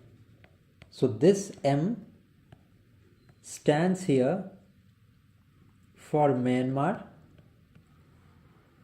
O stands for Oman, and then there is B. B stands for Bangladesh. Now is आया यहाँ पे, I stands for India, and S stands for Saudi Arabia. ठीक है, then हमारा cute आ गया, C for China, then U से there is UAE, then T से there is Taiwan, and then E से आ गया हमारा कौन सा, कितने हो गए, 1 2 3 4 5 6 7 8। ओके, हाँ, तो ई ताइवान, ई का कोई यहाँ पे नहीं है सिग्निफिकेंस, ताइवान में ही हम लास्ट कर देंगे। Okay, mob it's cute. So E का यहाँ पे कोई मतलब नहीं है, रेस्ट जितना भी मैंने लिखा है all of them have their own meaning. ठीक है, यहाँ पे देख लिया हमने, एशिया में 8 कंट्रीज से ये पास होती है। यहाँ पे कौन सा ऑप्शन हमारा हो जाएगा करेक्ट? फिर म्यांमार यहाँ पे ऑप्शन में नहीं है। ठीक है, Myanmar is not a state through which this passes. ठीक है, no sorry, Myanmar is there, then there is Oman, then there is Bangladesh, then there is India, तो पता ही हमें, then there is Saudi Arabia, then there is UAE, then there is China. So all of these are the countries through which this Tropic of Cancer passes. Other than this, if I talk about, there are some of the African countries are well. तो African countries के लिए क्या है? तो African countries के लिए मैं mnemonic बता देता हूँ, it is name WML। WML का क्या मतलब है? वाइल्डेस्ट मार्कअप लैंग्वेज होती है ना, तो उससे आप समझ लेना इसको। N stands for Nigeria, Niger, A stands for Algeria, M stands for Mauritania, E stands for Egypt, then W stands for Western Sahara, M stands for Mali, and L stands for Libya. And North America में the single country through which the Tropic of Cancer passes is Brazil. Okay, so इस question के answer में I've told you all the countries that pass through the Tropic of Cancer. So इस question में particularly Asia का mentioned है, so correct answer हमारा all of these हो जाएगा। ठीक है, मॉब इज क्यूट में M for Myanmar, O for Oman, B for Bangladesh, I for India, S for Saudi, then C for China, U for UAE and T for Taiwan. E का कोई मतलब नहीं है। ठीक है, let's now proceed to the next question. Now equator passes through which of the following Pacific island nations. ठीक है, अब यहाँ पे पैसिफिक आइलैंड नेशन की बात हो रही है। Now if I talk about the countries that pass through equator, so अब इसको आप नोट करते जाना, ठीक है। Let us see first about the South American countries. South America में कौन कौन सी कंट्रीज़ हैं जहाँ से इक्वेटर पास होती है? The first one is Colombia. Then एक कंट्री का नाम सुना होगा, इक्वेडर। इक्वेडर का नाम ही पड़ा है इक्वेटर पे, that is why Ecuador is also among the option. Then there is Brazil, okay. देन हमारा अफ्रीका में आ जाता है, अफ्रीका के रीजन में आ जाता है Republic of Congo, then Democratic Republic of Congo, then there is Somalia, then there is Uganda, then there is Kenya, ठीक है। केन्या के बाद Gabon and principal of Sao Tome है, ठीक है। साओ टोम एंड प्रिंसिपल ये भी एक नेशन है जहाँ से पास होती है, ठीक है। देन सोमालिया भी हमने देख लिया था I guess. Then there is Maldives, आ जाते हैं हम इंडियन ओशन रीजन में। देन इंडिया से पास नहीं होती है। Then there is Indonesia and then there is Kiribati, ठीक है। Now if I talk about the island nations now, so only the Kiribati is there, Pacific island states जहाँ से ये पास होती है। Papua New Guinea, Nauru and Vanuatu, इन 4-3 state से ये पास नहीं होती है। So the correct answer to this question is only 1। Now I have told you all of the countries that lie along the equator, so I hope कि आपको ये समझ आ गया होगा। Let us now proceed to the next question, that is India Middle East economic corridor. This is also known as IMEC। बहुत ज़्यादा news में रहा है ये 2024 में, and it was signed in the G20 summit which was held in New Delhi. 18th G20 summit was held in New Delhi and इसका motto क्या था? वसुधैव कुटुंबकम। So which of the following are the ports जहाँ से कनेक्ट होने वाली है? सो एक एक करके देखते हैं। सबसे पहले अगर मैं इंडिया की बात करूँ तो इंडिया के कौन कौन से पोर्ट कनेक्ट होंगे? सबसे पहले तो ये है मुंद्रा पोर्ट, देन आ गया हमारा Kandla port in Gujarat, and this Mundra port is also in Gujarat. Then is Jawaharlal Nehru port in Mumbai. Okay, so this is correct. Now if I talk about the Middle East का रीजन, सो ये इंपॉर्टेंट हो जाता है। So let us see Middle East में कहाँ कहाँ से pass करने वाली है। Then there is Fujairah, then there is Jebel Ali, then है हमारा अबू धाबी। ये सारे के सारे कहाँ हैं? ये सारे के सारे हैं हमारे UAE में। देन मिडिल ईस्ट की एक और कंट्री है जहाँ से ये पास होते हैं, this is दमाम and Ras Al Khair. Now these two regions lie in Saudi Arabia. Okay. Now next is Fujairah Airport. Fujairah Airport यहाँ पे mentioned है Fujairah Airport। ये UAE का पोर्ट है। देन हाइफा पोर्ट किसका है? इज़राइल का है, ठीक है। सो यहाँ पे भी ये कनेक्ट होगा। तो अभी हमने देख लिया हाइफा, देन देख लिया हमने मुंबई। सो 1 and 2 तो है ही है। 1 and 2 किस ऑप्शन में है हमारे मेंशनड यहाँ पे? 1 and 2 ऑप्शन हमारा इसी में है, तो ऑल द गिवन 5 ही करेक्ट आंसर होगा। नाउ ये यूरोप तक एक्सटेंड करता है। तो पिरायस जो पोर्ट है, this is in Greece. Now Messina is a port, Messina is a port which is situated in Italy, and then there is Marseille port, this is in France. यहाँ तक ये connect होने वाला है, ठीक है। नाउ अल गुवाइफत और हदीथा, ये सऊदी अरेबिया, ये अल गुफायत ये हमारा जॉर्डन में है, sorry Al Ghuwaifat this is in Saudi Arabia and Haditha is in Jordan, ठीक है। So all of the given options here are correct. Let us now move to the next island next question. Now, which of the following statement are correct? Which of the following statement are correct? Now, the Kuril Islands are the disputed island between India and Russia, between Japan and Russia. This statement I've already told you, absolutely correct. The Kuril Islands are the chain of islands that stretch from the Russian Kamchatka Peninsula in the north and the Japanese island of the Hokkaido at the southern end. Absolutely correct. Then there is Sea of Okhotsk is separated from the Pacific Ocean by this Kuril island. जब मैंने ये सी of ओसॉक के बारे में बताया था, then I have already told you कि ये भी बिल्कुल करेक्ट स्टेटमेंट है, ये कुरिल आइलैंड्स को कनेक्ट करता है। सो करेक्ट ऑप्शन हमारा हो जाएगा यहाँ पे all of these options which are mentioned here are absolutely correct. Okay, Now with this we are done with the chapter. We have successfully completed this chapter. So if you like this chapter, give this video a like. You can also comment down कि आपको ये lecture कैसा लगा, and you can also give your precious suggestions. You can share the video with your friends. So thank you for watching. Keep studying. Now the name of the countries in which this Amazon river flows, it has its basin, is Brazil, Peru,